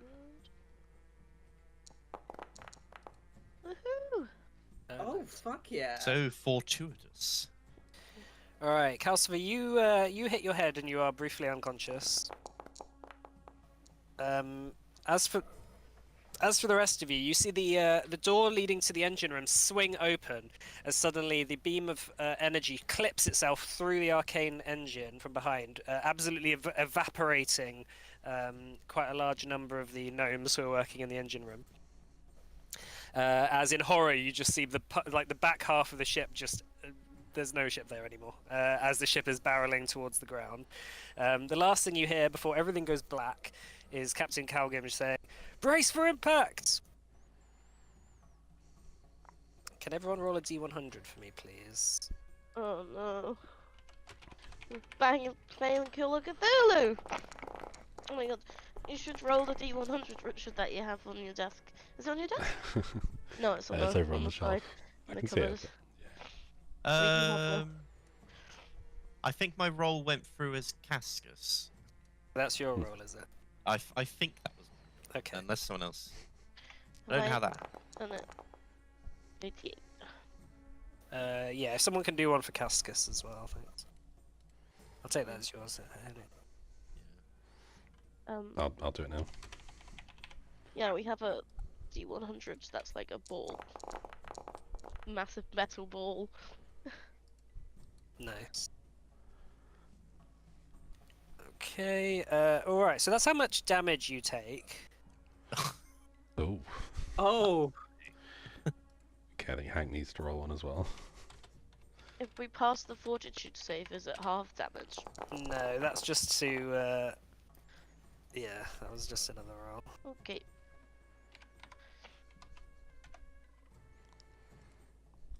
Alright, everything goes black for a moment, and when you awaken, you see nothing but a completely crashed skyship. Its inside strewn out across the snowy ground of the mountainside.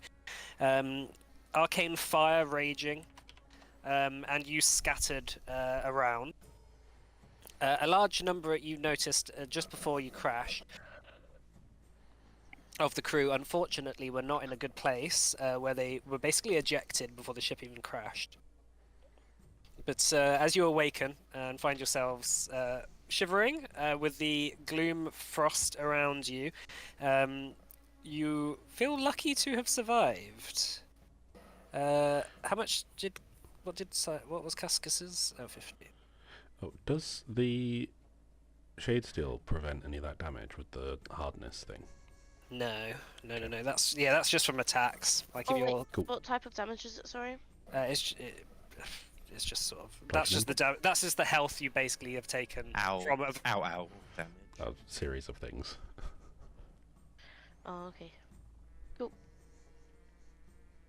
Look at that resistance. Cyan, you awaken with Nyx fluttering in front of your eyes, trying to slap you awake. Cyan, get up! no! Why? I don't want to go to school today. You never went to Oh. school, you fool. Get up. Oh, of course I didn't. That's why I can't do maths. Seeing the skyship absolutely destroyed around you, the first thing you notice is obviously your friends are waking up as well in the same position. As well as you see Gloria, first mate Gloria, sort of standing on a bit of the rubble, just sort of dusting herself down. As well as Captain Calgim, looking very injured and just sort of like moving to sit himself down by a pile of rocks. What's everyone doing? Checking I still got all my limbs. Mounting Will do Hank for now. and taking just having a little look around, making sure there's seeing if there's anything Like, coming up on us. oh, Yeah, make a perception kill check. me. Cascus wakes up and he's like, my head. Help, Okay, please so- can you heal me? How hurt are you? I Oh, took very. 88 damage. Oh, Henning took 100. He can also use it. oh no. Oh, yeah, that's pretty unlucky.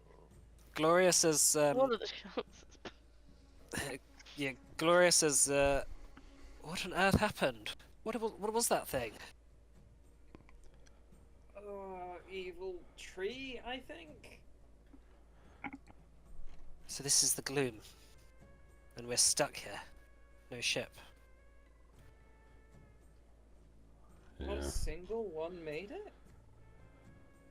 Well, I don't know. The invisible ones haven't revealed themselves as far as I'm aware. And I noticed there was 3 or 4 before we were hit. They got hit. And we were there in the fleet. The fleet had. There was 1, 2, 3, 4, 5, 6, 7, 8, 9, 10 in the fleet. Ooh. Pretty substantial amount of them then. Captain Calgrim sort of hobbles over and says, it isn't safe here, no matter what. We need to find somewhere to get away from here. Any more survivors? Anyone? Gonna start looking. Unfortunately, as you sort of look inside of the main part of the ship, a large part of the actual crew who were working in the engine room, which got absolutely destroyed. And then you do notice there's a couple of bodies sort of strewn about of people who weren't as lucky. I just kind of look out and shake my head. Damn it, Captain Calgrim says. Oh, sorry, I muted myself. Is Borna dead? I have no idea which ships got hit, whether Blackjack Okay. was hit or whether there was another one. Gloria said, I saw Sky Castle got hit, but that was the only one I could verify with my own eyes. I have stabilized cantrip, so I'm just gonna use it on whoever I can. Yeah, everyone is stable for now. The ones who, the ones who aren't alive just died instantly. So. Okay. I'll hand over 7 scrolls of heal to Cascus to cast the 3-action one with. Okay. So if we take like a minute and change, then that'll be 14d8 to everyone. Okay. Oh, sorry. All right. I guess Cascus says gather around. Okay, so yeah, 58 to everyone. Oh, why I did think it's better. why did that light just turn off? Bulb died. Not cast heal with a scroll. Ah? Could I not cast heal with a scroll? Because I don't have it. Because I can actually cast a spell. Yeah, if you can But cast. it's not on my spell list. I have it because of something else, but I literally have it. I can actually cast it. Yeah, I'd allow that. Okay, sick. Okay, so we could have done it in half the time.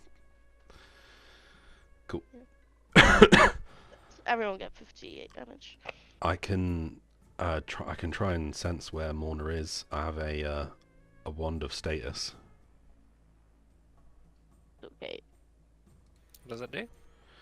So it lets me cast the status spell at 4th level. Where is it? Oh no, yeah, 4th level status. A wand, so cast that once a day. Oh no, sorry, that requires actually casting it on someone before you lose them. So never mind. Okay. I think I'd need Right, a so locate for that. Cascus is beginning to heal up. Everyone, that's these guys as well, yeah. Yeah, it's just anyone that we can get in that area. Cool. But if they're secretly an undead, then it'll damage them. All right. Captain Calgrim sort of brushes himself down and says, "Ah, thank you. I feel much better."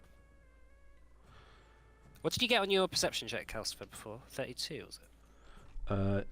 So it was 32 from Calcifer, 28 from Hank. Captain Calgrim says, "Where the hell are we?"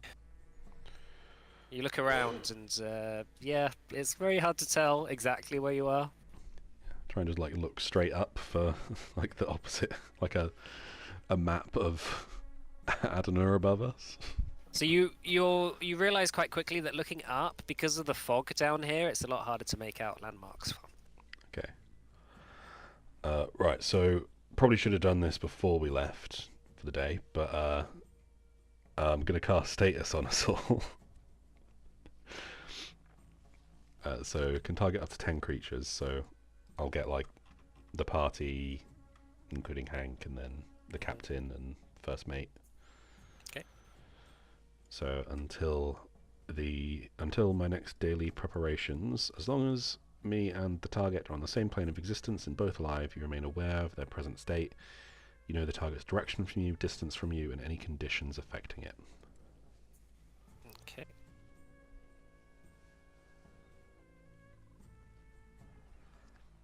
And going forward, I'll be casting that every morning. Cool. Calcifer, because you're just paying attention to the surroundings, you hear movement in the trees behind you, around here. You hear like maybe some sort of scurrying, cracking of logs, maybe like a hissing sound. Eyes up in the bushes, arm yourselves. Ugh, Captain Calgum says. I hate this Draw my place sword. already. Stay near me if you don't want to die. You see coming out of the bushes, as the tree line begins to shake, a large centipede-like creature with 3 heads bursts out of the trees. Alright, let me just add you to the initiative. So it's not friendly. It hisses and runs towards you. That might be how they say hello. It might just want to give it a hug. Alright, Come here, big guy. roll initiative, please.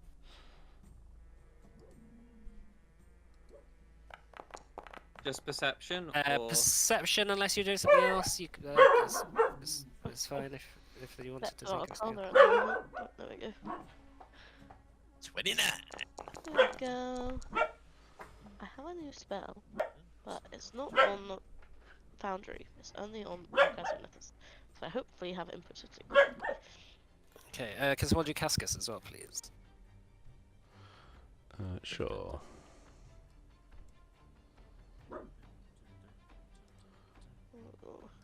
Ooh.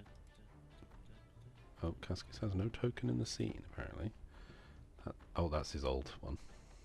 You ain't got no token. I can do it if you want. I got it. No, Done it. that's all sorted. It's fine. Alright, Cyan. So seeing this sort of centipede-like creature with 3 heads, one head spitting acid, which drips from its maw, another head sort of raging with fire, and another one seemingly crackling with electricity. It slowly sort of skitters towards you. What are you going to do? I'm going to use my cloak to turn invisible. Okay. You shroud So that's yourself. That's a second level invisibility spell. Okay. How many actions is that at the moment? I don't know. Are you casting it? It says I can use it to cast invisibility at second level. Yeah, that'd be 2 actions then. Okay. So yep, I am invisible. I guess.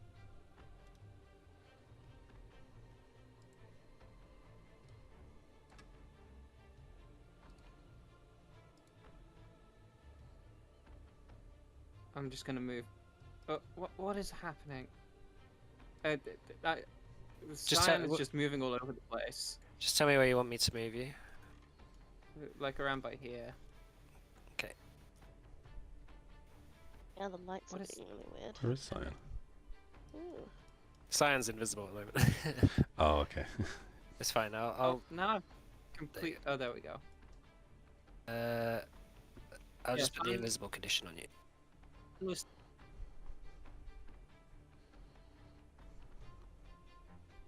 Oh, hello. Well, I Hello. think it was Zach. Hello. Oh, I don't know. Yeah, whether it was me or so. All right. Okay. I'll put the invisible condition on you. That's fine. Is there anything else you want to do? You moved as well, right? Yeah. That Okay, was that's all your during my turn. action. All right, Hanira. As you see this skittering creature coming towards you, what are you gonna do? A 20-foot cube. I need to know. Is that? Oh no. Okay, I found it. So that is 20 foot on each side. Can I cast Force Cage on it? Force cage. Yeah. Because it's 20 feet on each side, and that's What's- 20 feet. Yeah, but what's the actual spell? Oh, force cage is not one word. Okay. Not really. I don't. Let's have a look actually first. It's the new ones. I want to use it.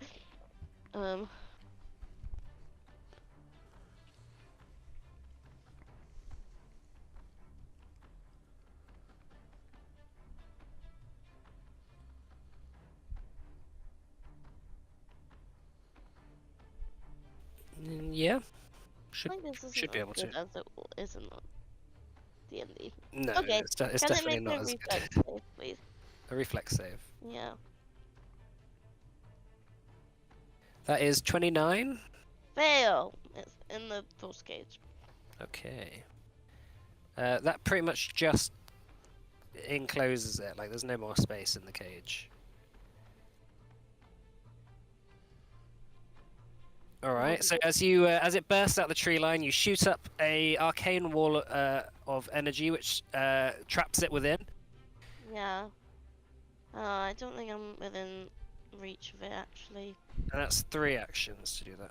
Yeah, I can't do that. Sorry. Back to the drawing board. Oh, you can't do that. Why not? No, because it's 3 actions and I can't I'm not close enough. Oh, I see. My bad, guys. Okay, back to just gonna switch it up. I'm in the class Flesh to Stone. Cast. And they make a Fortitude save. Okay. Well, you can always use the same roll, but. No. That's a 46. Oh, okay. Well, that's. Well, yeah. Is that a crit success? Yeah. Okay. Unaffected. And then that's 2 actions. And then I'm going to cast Inspire Courage. For everyone. All right. So you at first imagine the force cage and then realize you can't do it. So you step forward and attempt to turn it to stone, but it just skitters your magic away, which bounces off its shiny carapace. That is your turn then, yeah? Mhm. Alright, so you begin to hear rustling coming from a brush over here as well. As you see another one stepping out. Oh Uh, god.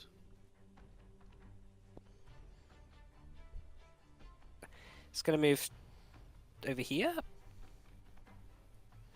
I don't like bugs. They're mean. And then it is going to... Oh, sorry. It's going to use all 3 actions to trample, so it's going to end up... So it's got 30 more feet to go.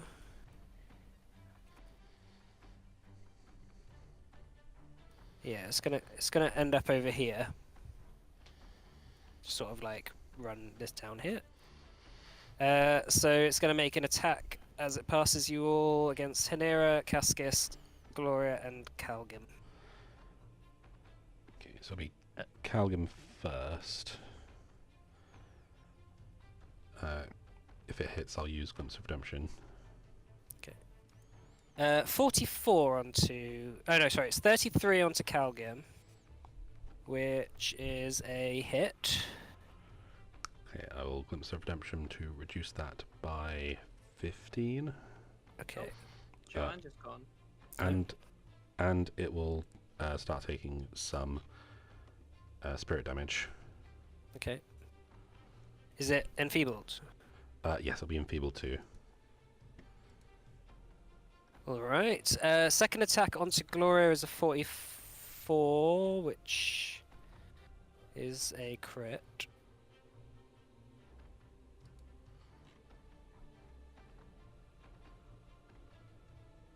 She takes 44 damage. And then against Cascus, that is a 45. That's a crit against Cascus, right? 45 will be, yeah. Okay. So that's 42 damage. Probably have Cascus use Shellfish Shield. Yeah, I think so. So where's his... Oh god, he's got so many spells. Where is Shellfish Shield? Oh, and that's a natural 20 for 48 on you, Anura. Oh no. Oof. So that's gonna crit. That's 64 damage. And that's its turn. What Is it type of skip as damage well? is it? It's just bludgeoning. Yeah, it's just lashing you with hundreds of its legs as it just sort of skitters on top of you. Oh.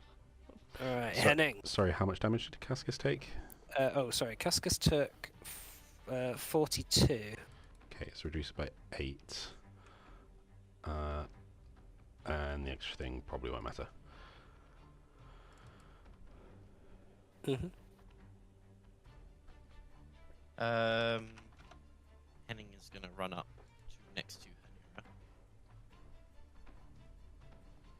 Henry. Okay, do you want me to move you? Yeah, because if I move, it moves Cascus. Okay. And then he's going to spell strike with telekinetic projectile. Alright, so yeah, rushing up to it, your sword appearing in your hand as you jump forward. Make an attack. 29? 29, that misses, unfortunately. Okay, well, that's my turn. Okay. Calcifer. Okay. A little concerned about another trample coming our way. What is this drop like? Oh, that's like probably just 10 feet. It's like just difficult terrain to go up there. Okay. But these things skitter. Their legs are about that long anyway. So. Yeah. So I'm going to raise a shield. Hank's going to move us around to here. And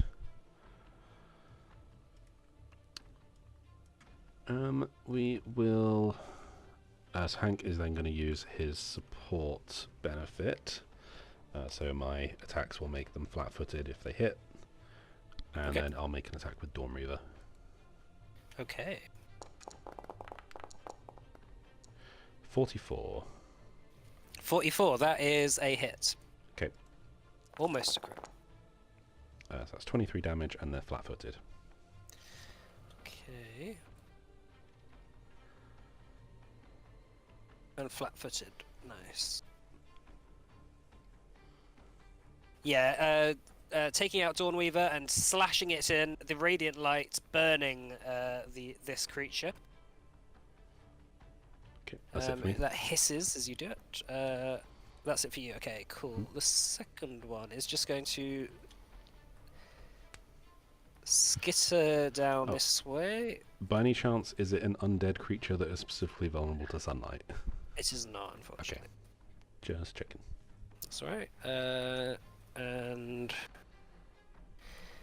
it's going to use its breath weapon from its shock maw. A 120-foot line.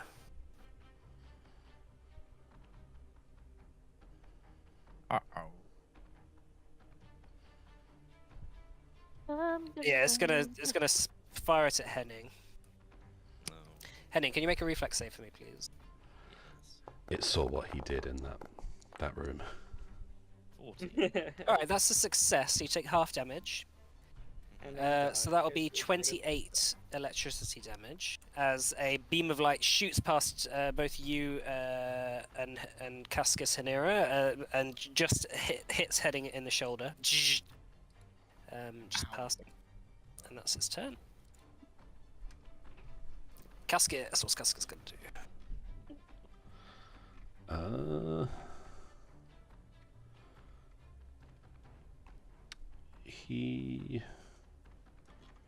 Let's see. It's all good controlling a spellcaster that you don't know their spells for.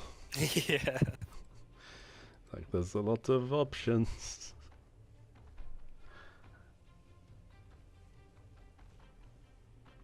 Okay, that's a 50-foot line.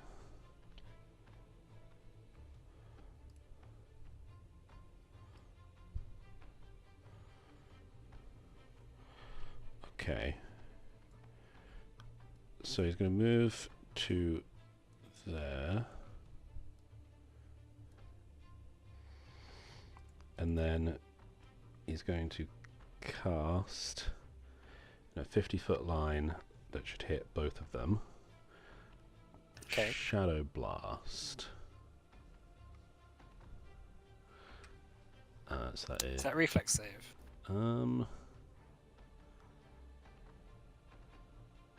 Does it say? Yeah, oh no, it doesn't. It just says save DC 32 basic. If I roll it, does it say? No, it does not. I have to look it up. Oh, targets reflex or will. It's your choice. Oh. Oh, it targets choice. Oh, right. Yeah, sun reflex. So that is a 30 and a natural 1 for 22. Okay, so that'll be a fail and a crit fail. Okay.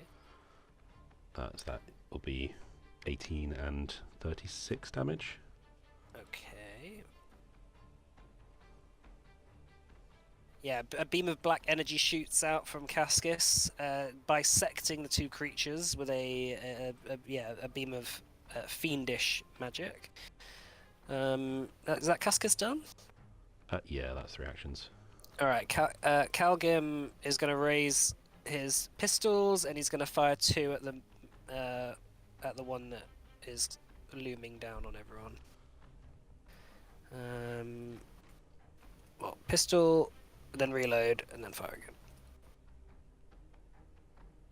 And that's 2 misses. God damn.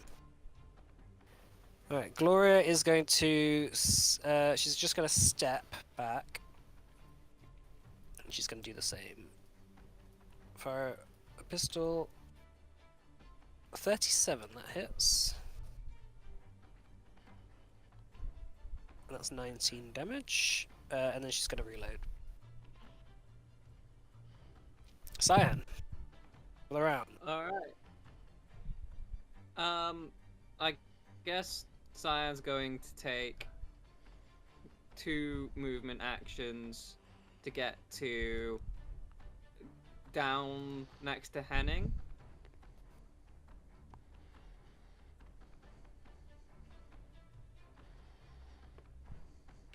Alright, there you go. And then he's just going to strike, which I imagine would be sneak attack. And I think it would be flat-footed and everything. Yeah, it's I don't flat-footed. really know Yeah, it's They're flat. ability. They're flat-footed from Hank's thing anyway, regardless of flanking. Yeah, so you get sneak attack on it.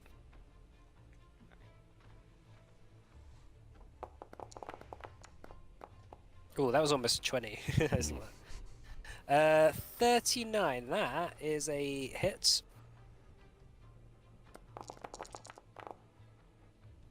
Okay, and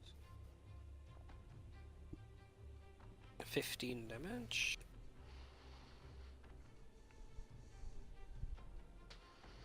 slash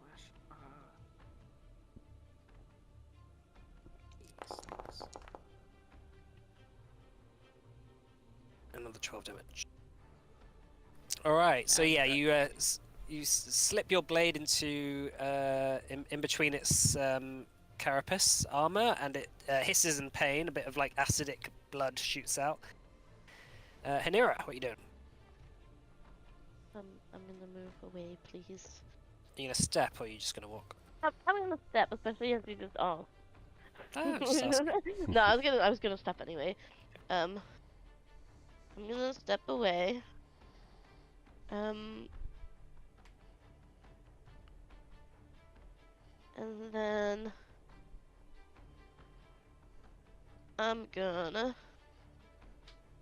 cast heal on myself. Okay. What's my thing that I have?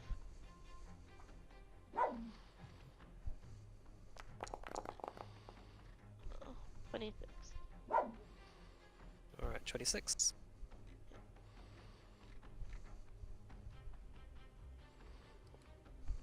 And that's my turn.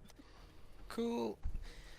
Alright, this one is going to make 3 attacks, one with its acid maw, one with its flame maw, and one with its shock maw. So it's going to attack Cyan, Calcifer, and Hank. So first attack, Nimble Cyan.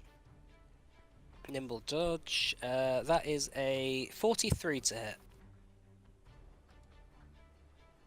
That hits. Okay, not a crit. That's 24 piercing. Sorry, it's 19 piercing and 5 acid, so 24 in total.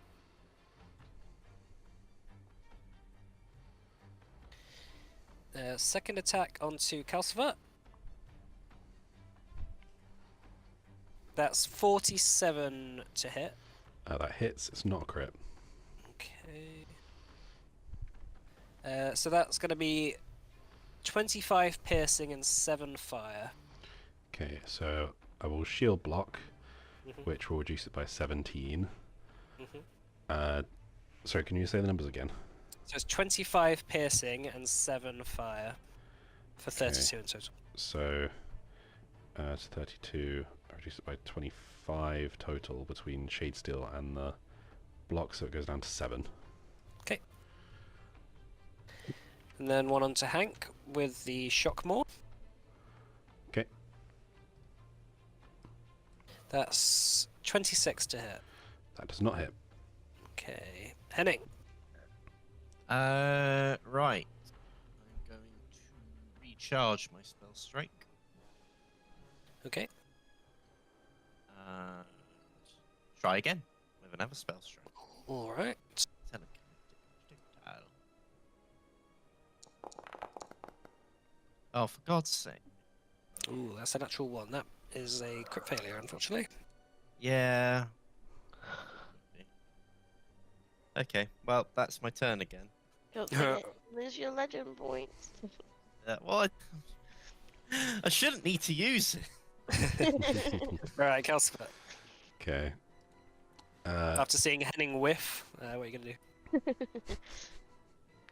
Fancy's trolling. It's I'm it's gonna karma. raise a shield again. I'm going to move to here. Okay. And apparently Calcifer's not going to go with. There we go. And actually, before I move, I'll make an attack. Okay. So make an attack and then move, so that they'll still be flat-footed. 35 to hit. 85 hits. Okay. 26 damage. Okay. And Alright. so raise shield, move, attack, and I shall give Henning some health back with a lay on hands. Yay. Actually, how hurt is Hanera? 55 out of 123. Probably needs it a bit. Okay, I will heal Hanera Thank for you. 42 health. Oh, perfect. But if you're coming around again, you know. Okay, and that's all she wrote. Okay. What? That's all my actions. Okay. That's all. Who is she? All right. I've never heard that saying. Oh, really? Right, yeah. Like Murder Okay. She Wrote. Sorry. Carry on. This one is going to trample. It's going to run over here. And up here amongst the flames. As it skitters over you, it's going to make a number of attacks with its legs. So Hanera, 37 to hit Hanera. It hits. I will Glimpse of Redemption and Shield Block. Okay, that's 22 piercing damage. That is 0 damage. Okay, so yeah, you watch it. You watch as Calcifer helps you out and blocks all of that. And they start taking 3 persistent spirit damage. Cool. And they're enfeebled too. Nice. Enfeebled. Oh, I need to take. Alright, this one needs to take the 3 then, actually. From before. So then 38 to hit you, Calcifer. That does not hit. Okay. To hit Hank, 37. That hits. Okay. 26 damage on Hank. Okay. I will shield block that. Are you to reduce it multiple down. actions, are you? I do.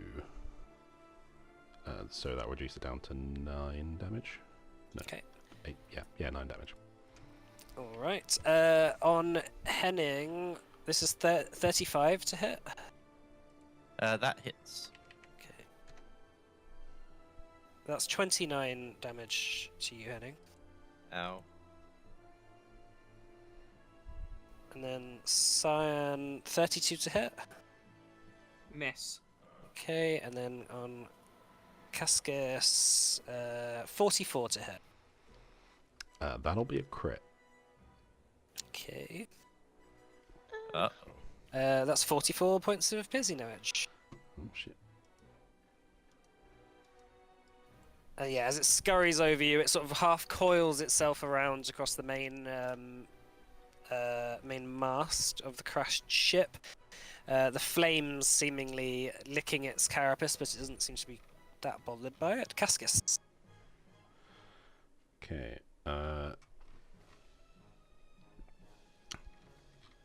Cascus has spells. Knowing Cascus, he'd probably just do like a big elemental annihilation wave, but I'm not going to do that. And actively kill the party. So he'll do a... Sorry, it's hard determining spells to do for a character you don't Oh know. my god, I haven't had Bardley on. This... Oh my I god. know, this whole game. I just Immersion. realised. The immersion ruined. Oh. There we go.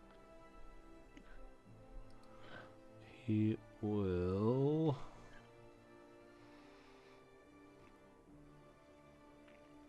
do a 3rd level infernal heal on himself. Mm-hmm.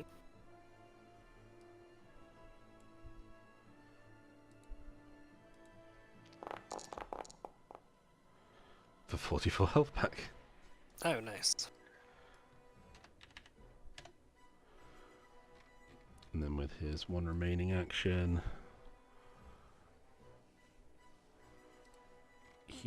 does he wear a shield?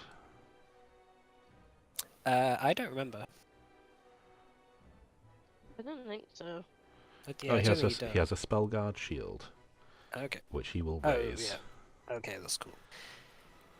Alright, Captain Calgim is going to take a few steps back, and is going to say, I see a cave! Over this way! He's going to fire 2 shots at this one nearby.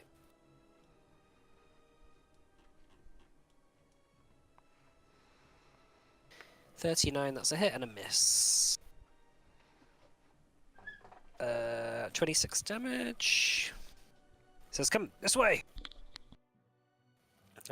Gloria is going to do the same, and she's going to fire 2 shots.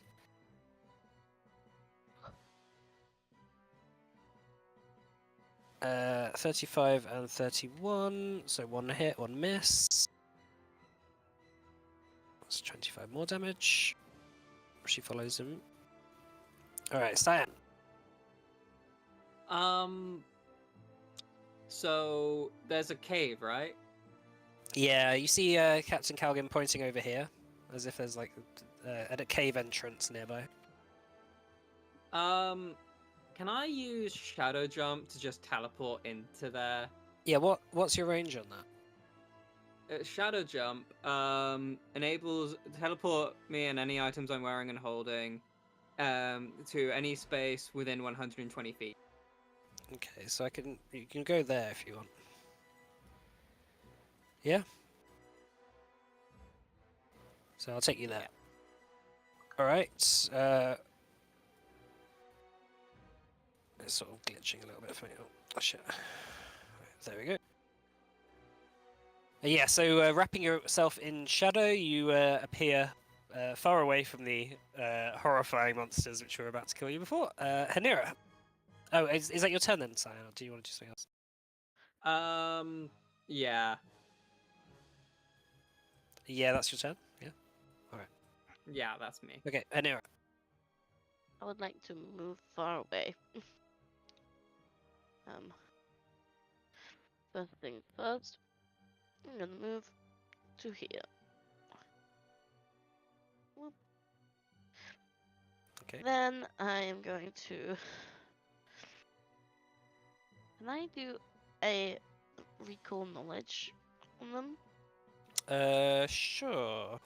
That would be a nature or arcana check. I would do Arcana.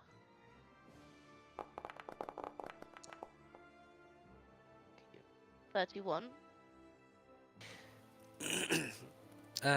In your readings of ancient creatures from Adana that have like long since gone extinct, you have heard of large insectoid kind of creatures with 3 heads.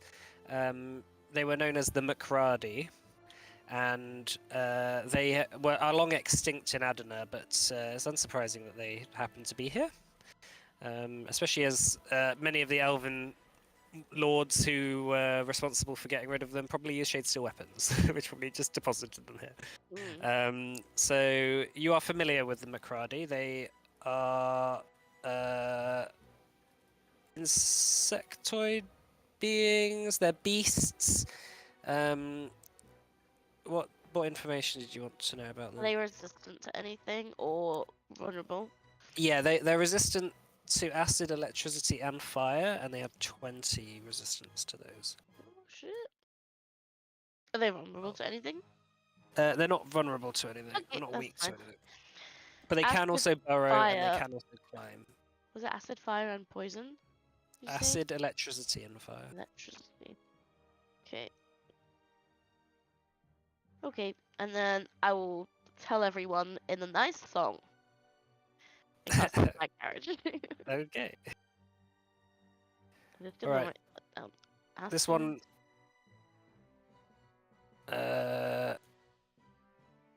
This one is going to use pull apart, one of its actions, to make 2 strikes with 2 different heads against the same target. Please don't pull me apart. So they're going to attack Cascus. Okay, go for that. 33 and 43. Do they both hit? 33 will not hit due to the razor shield, Okay, so it doesn't take the extra and damage. 43 will not be a crit. But it Okay, would that's hit.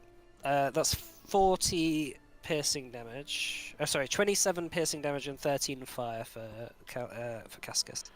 Okay, I think he resists some fire. I think he resists 10 from his boots. Yeah, maybe. Okay, so 3. So it'll be down to just 30 damage total. Yeah. Right. And then, as its last action, it is going to attempt to knock you, Calcifer, off with its tail lash. So it's going to try and knock you prone. Okay. So that will be a 39 on its athletics check. Against my Is it reflex? against your reflex? I think it's against your reflex. My reflex is 32. Okay, so you are prone. Okay. So let's say you get knocked off, Hank, and you're just prone on the ground. Okay.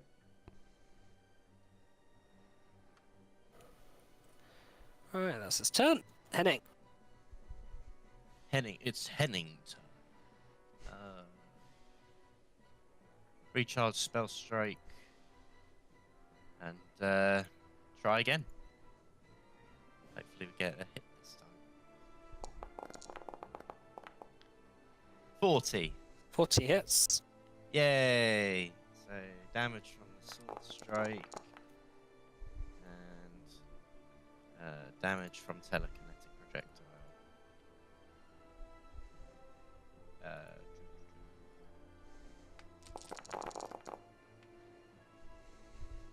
Right. 33. Okay, 32, yeah. sorry. It's looking Oh pretty no, 'cause, hang on, he needs to take. Is he flat-footed? I think he... Oh, has it been around? Since Hank applied it. Yeah. Yeah, that's gone. Yeah, then no, he's not. R.I.P. Okay. You do have my +1. Yeah, I mean, could apply it, I guess. I might just use it for an attack roll, Makes sense. Are you doing anything else? though. That's on my turn. Okay, Calcifer. I will stand up. Okay. I will mount Hank. Okay. I will raise a shield. Okay. And Hank will attack the one to the left, as that is within Okay. reach.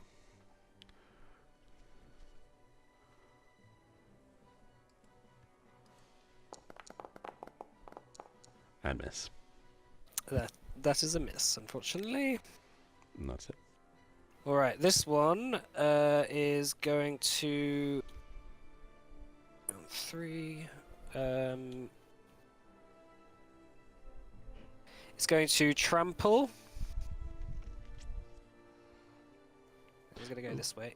I just realised I reduced damage on Hank, but actually he should have had some reduction from the Shade Steel as well. Okay. So it's going to make an attack against Henning, Calcifer, Hank, Gloria, and Calgim. So Henning, this is 38 to hit. Yeah, that'll hit. That is 18 damage. Okay, I'll Okay. shield block that and reduce it to 1. Yep, that'll work. Okay. Against Hank, that's 34 to hit. That'll hit. Okay. God. Sorry, just That's 20 damage. Okay, I Oh, will. sorry. In terms of the breakdown, oh, it's just 20 piercing. Yeah. Okay, I will Glimpse of Redemption shield block that to make it 0. And make him Against enfeebled 2. against you, that is going to be a 41 to hit. That hits. That's 29 piercing damage. Okay.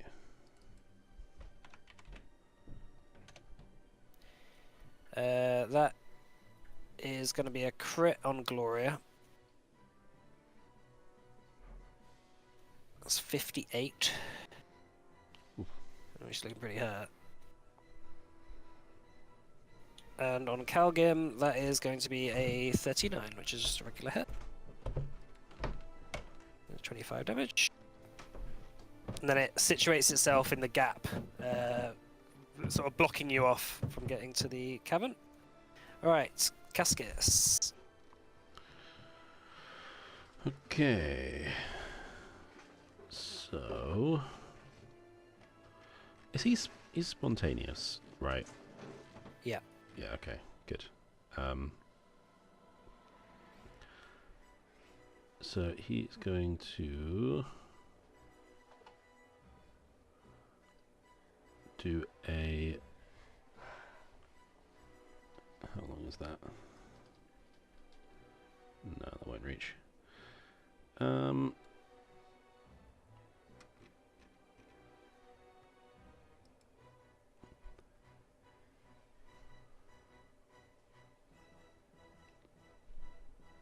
He is going to raise shield and then do a dazzling flash Okay. on the one in front of him. So can it please make a fortitude save? Okay.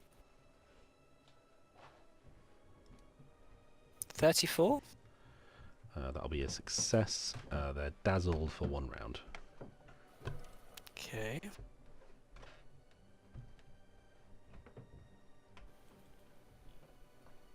So if vision is their only precise sense, all creatures and objects are concealed from them. Okay. Dazzled. Where is that? Over here. All right. Yeah. Cascus lights up and I guess flashes the Macradi before it. It seems stunned. Was somewhat dazed. Okay, that's it for Cascus. Alright, Captain Calgim is going to reload both weapons and fire once.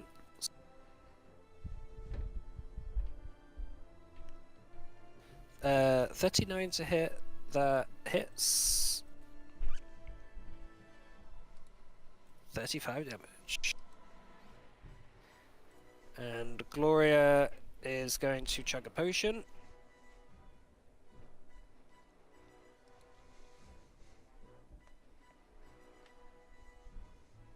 That's 17 points of healing. And then she's going to reload and fire. 31, that's a miss. Alright, Cyan. How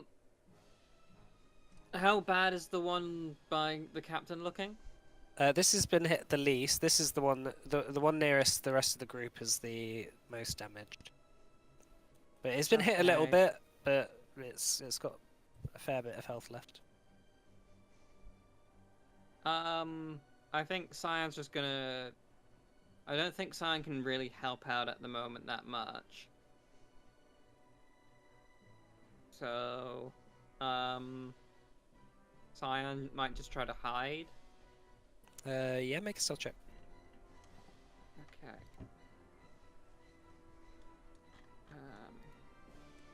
And I gotta go after this turn. Okay. We'll finish after this turn then. After this round. 38. Okay, you are hidden.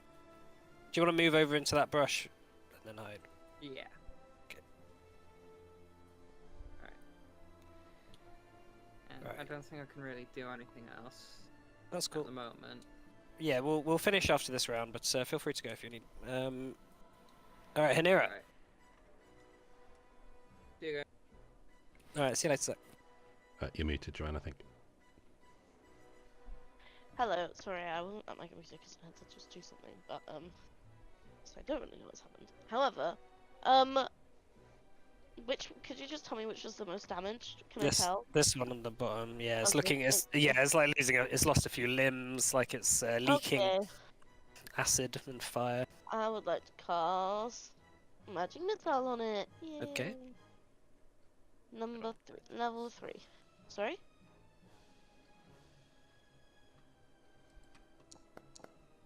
I didn't say. Oh, okay. Magic missile. Oh, it just took the damage. Oh yeah, okay. 5.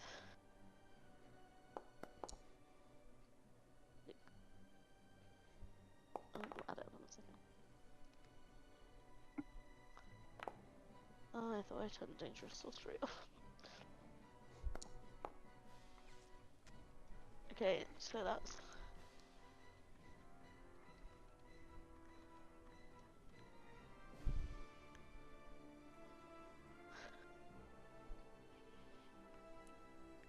What's that? How much is that in total? Just hold on a sec. 1, 2, 3, 4, 5, 6, 7, 8, 9, 10, 11, 12, 13, 14, 15, 16. I got 19. Richard! Stop. I can count it myself, but thank you. I got 19. Maybe I can't count it myself. Oh dear, I wish Richard hadn't said anything. I know, same. That's how I feel a lot of the time. Wow.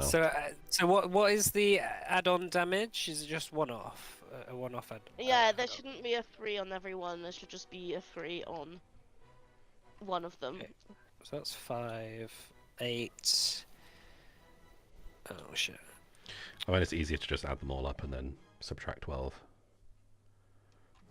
So I got 5, Okay. 10, 17, 23, 30, minus 12 for 18. I'll do 18. Sorry, Joe. That's alright, I just wish wouldn't help. I put it before you said. I know, you can tell that I was adding it up right, Alright. because I was saying it out loud. That's why I Okay. did. That's why I didn't Wait, say it how- because I didn't want to distract you from it. All right. So yeah, you fired a bunch of bolts of magical energy. It sinks into its carapace. It's looking pretty injured. I'm just going to do a roll. Does it have 1 HP? It's looking pretty hurt. It's gonna slink off. It's gonna trample, but it's gonna only pretty much hit Henning and Cascus as it tramples off wait. this way. If I get an attack? Get it. Yeah, Cool. making the attack roll. Nice. Oh shit! Roll damage. 22. How would you like to kill it? I would like to climb up onto one of its head, well, each head, and stab it through each head. Until... All right, it suddenly turns and looks like it's about to start skittering away, clearly hurt. And you take the opportunity to dash forward, slashing it up, stabbing it through each head, and it skitters away and then just sort of collapses in the snow a little bit away. Yay. All right, Henning, what would you like to do? Gonna kind of. First, I'm gonna say to Calcifer, I need a bit of healing, please.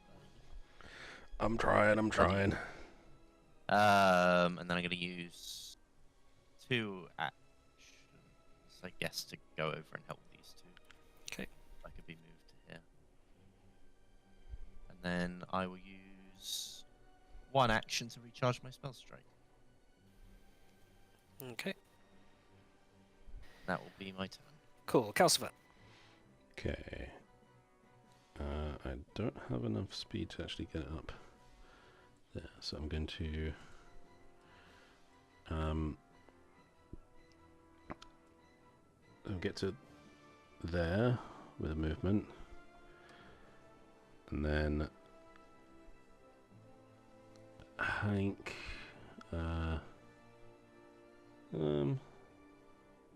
Right, raise a shield, move to there, and I'll move 1 more forward so I can shield block for Henning, and then I shall do a I'll do a lay on hands. So Alright. 42 health for Henning, Yay. and +2 to AC for 1 round. Keep forgetting about that one.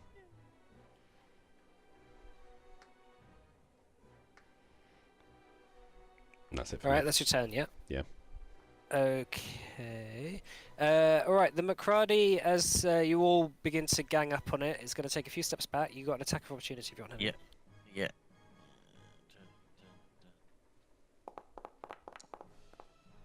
44. That hits. That is not a crit, unfortunately. 10. 10 damage. And then its middle head, the flame head, begins to open its mouth, and you can probably guess what's going to do. What's going to happen? Uh-oh. A 60-foot cone shoots out. And it doesn't get Hanera, which is lucky. Ooh. But can everyone inside that cone please make a reflex save? Is this a spell? It's not a spell. It is just a flame breath. 42. Crit. Yeah. Okay. Yeah, Gloria luckily got a nat 20 as well. Everyone's rolling.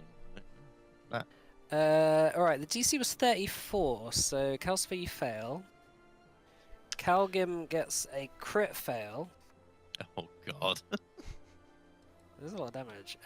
So Calcifer, you take 61 fire damage. Holy moly.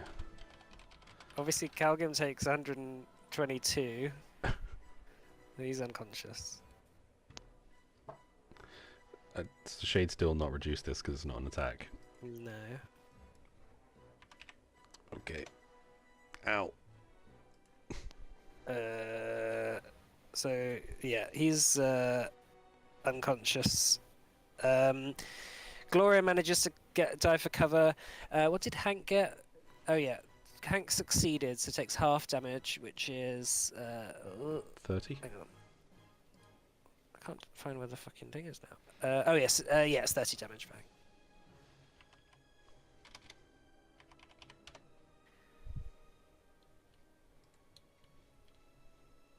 Did I just not take damage? You got a crit success, so you don't take anything. And Cascus, seeing this happen, Captain Calgim obviously being unconscious. Okay. So he Oh, he's dead. is going to. Yeah, I don't. Oh yeah, that's the wrong one. Sorry.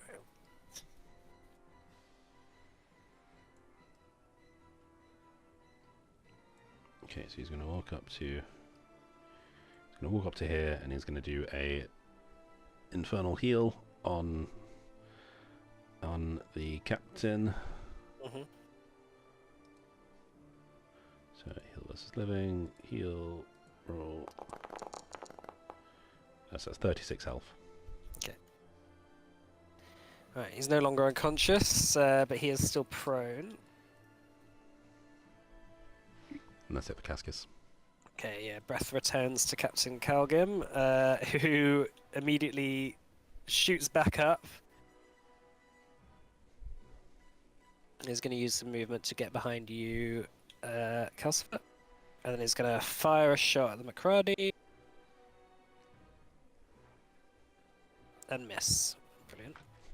And Gloria is going to, after diving for cover, she's going to fire twice.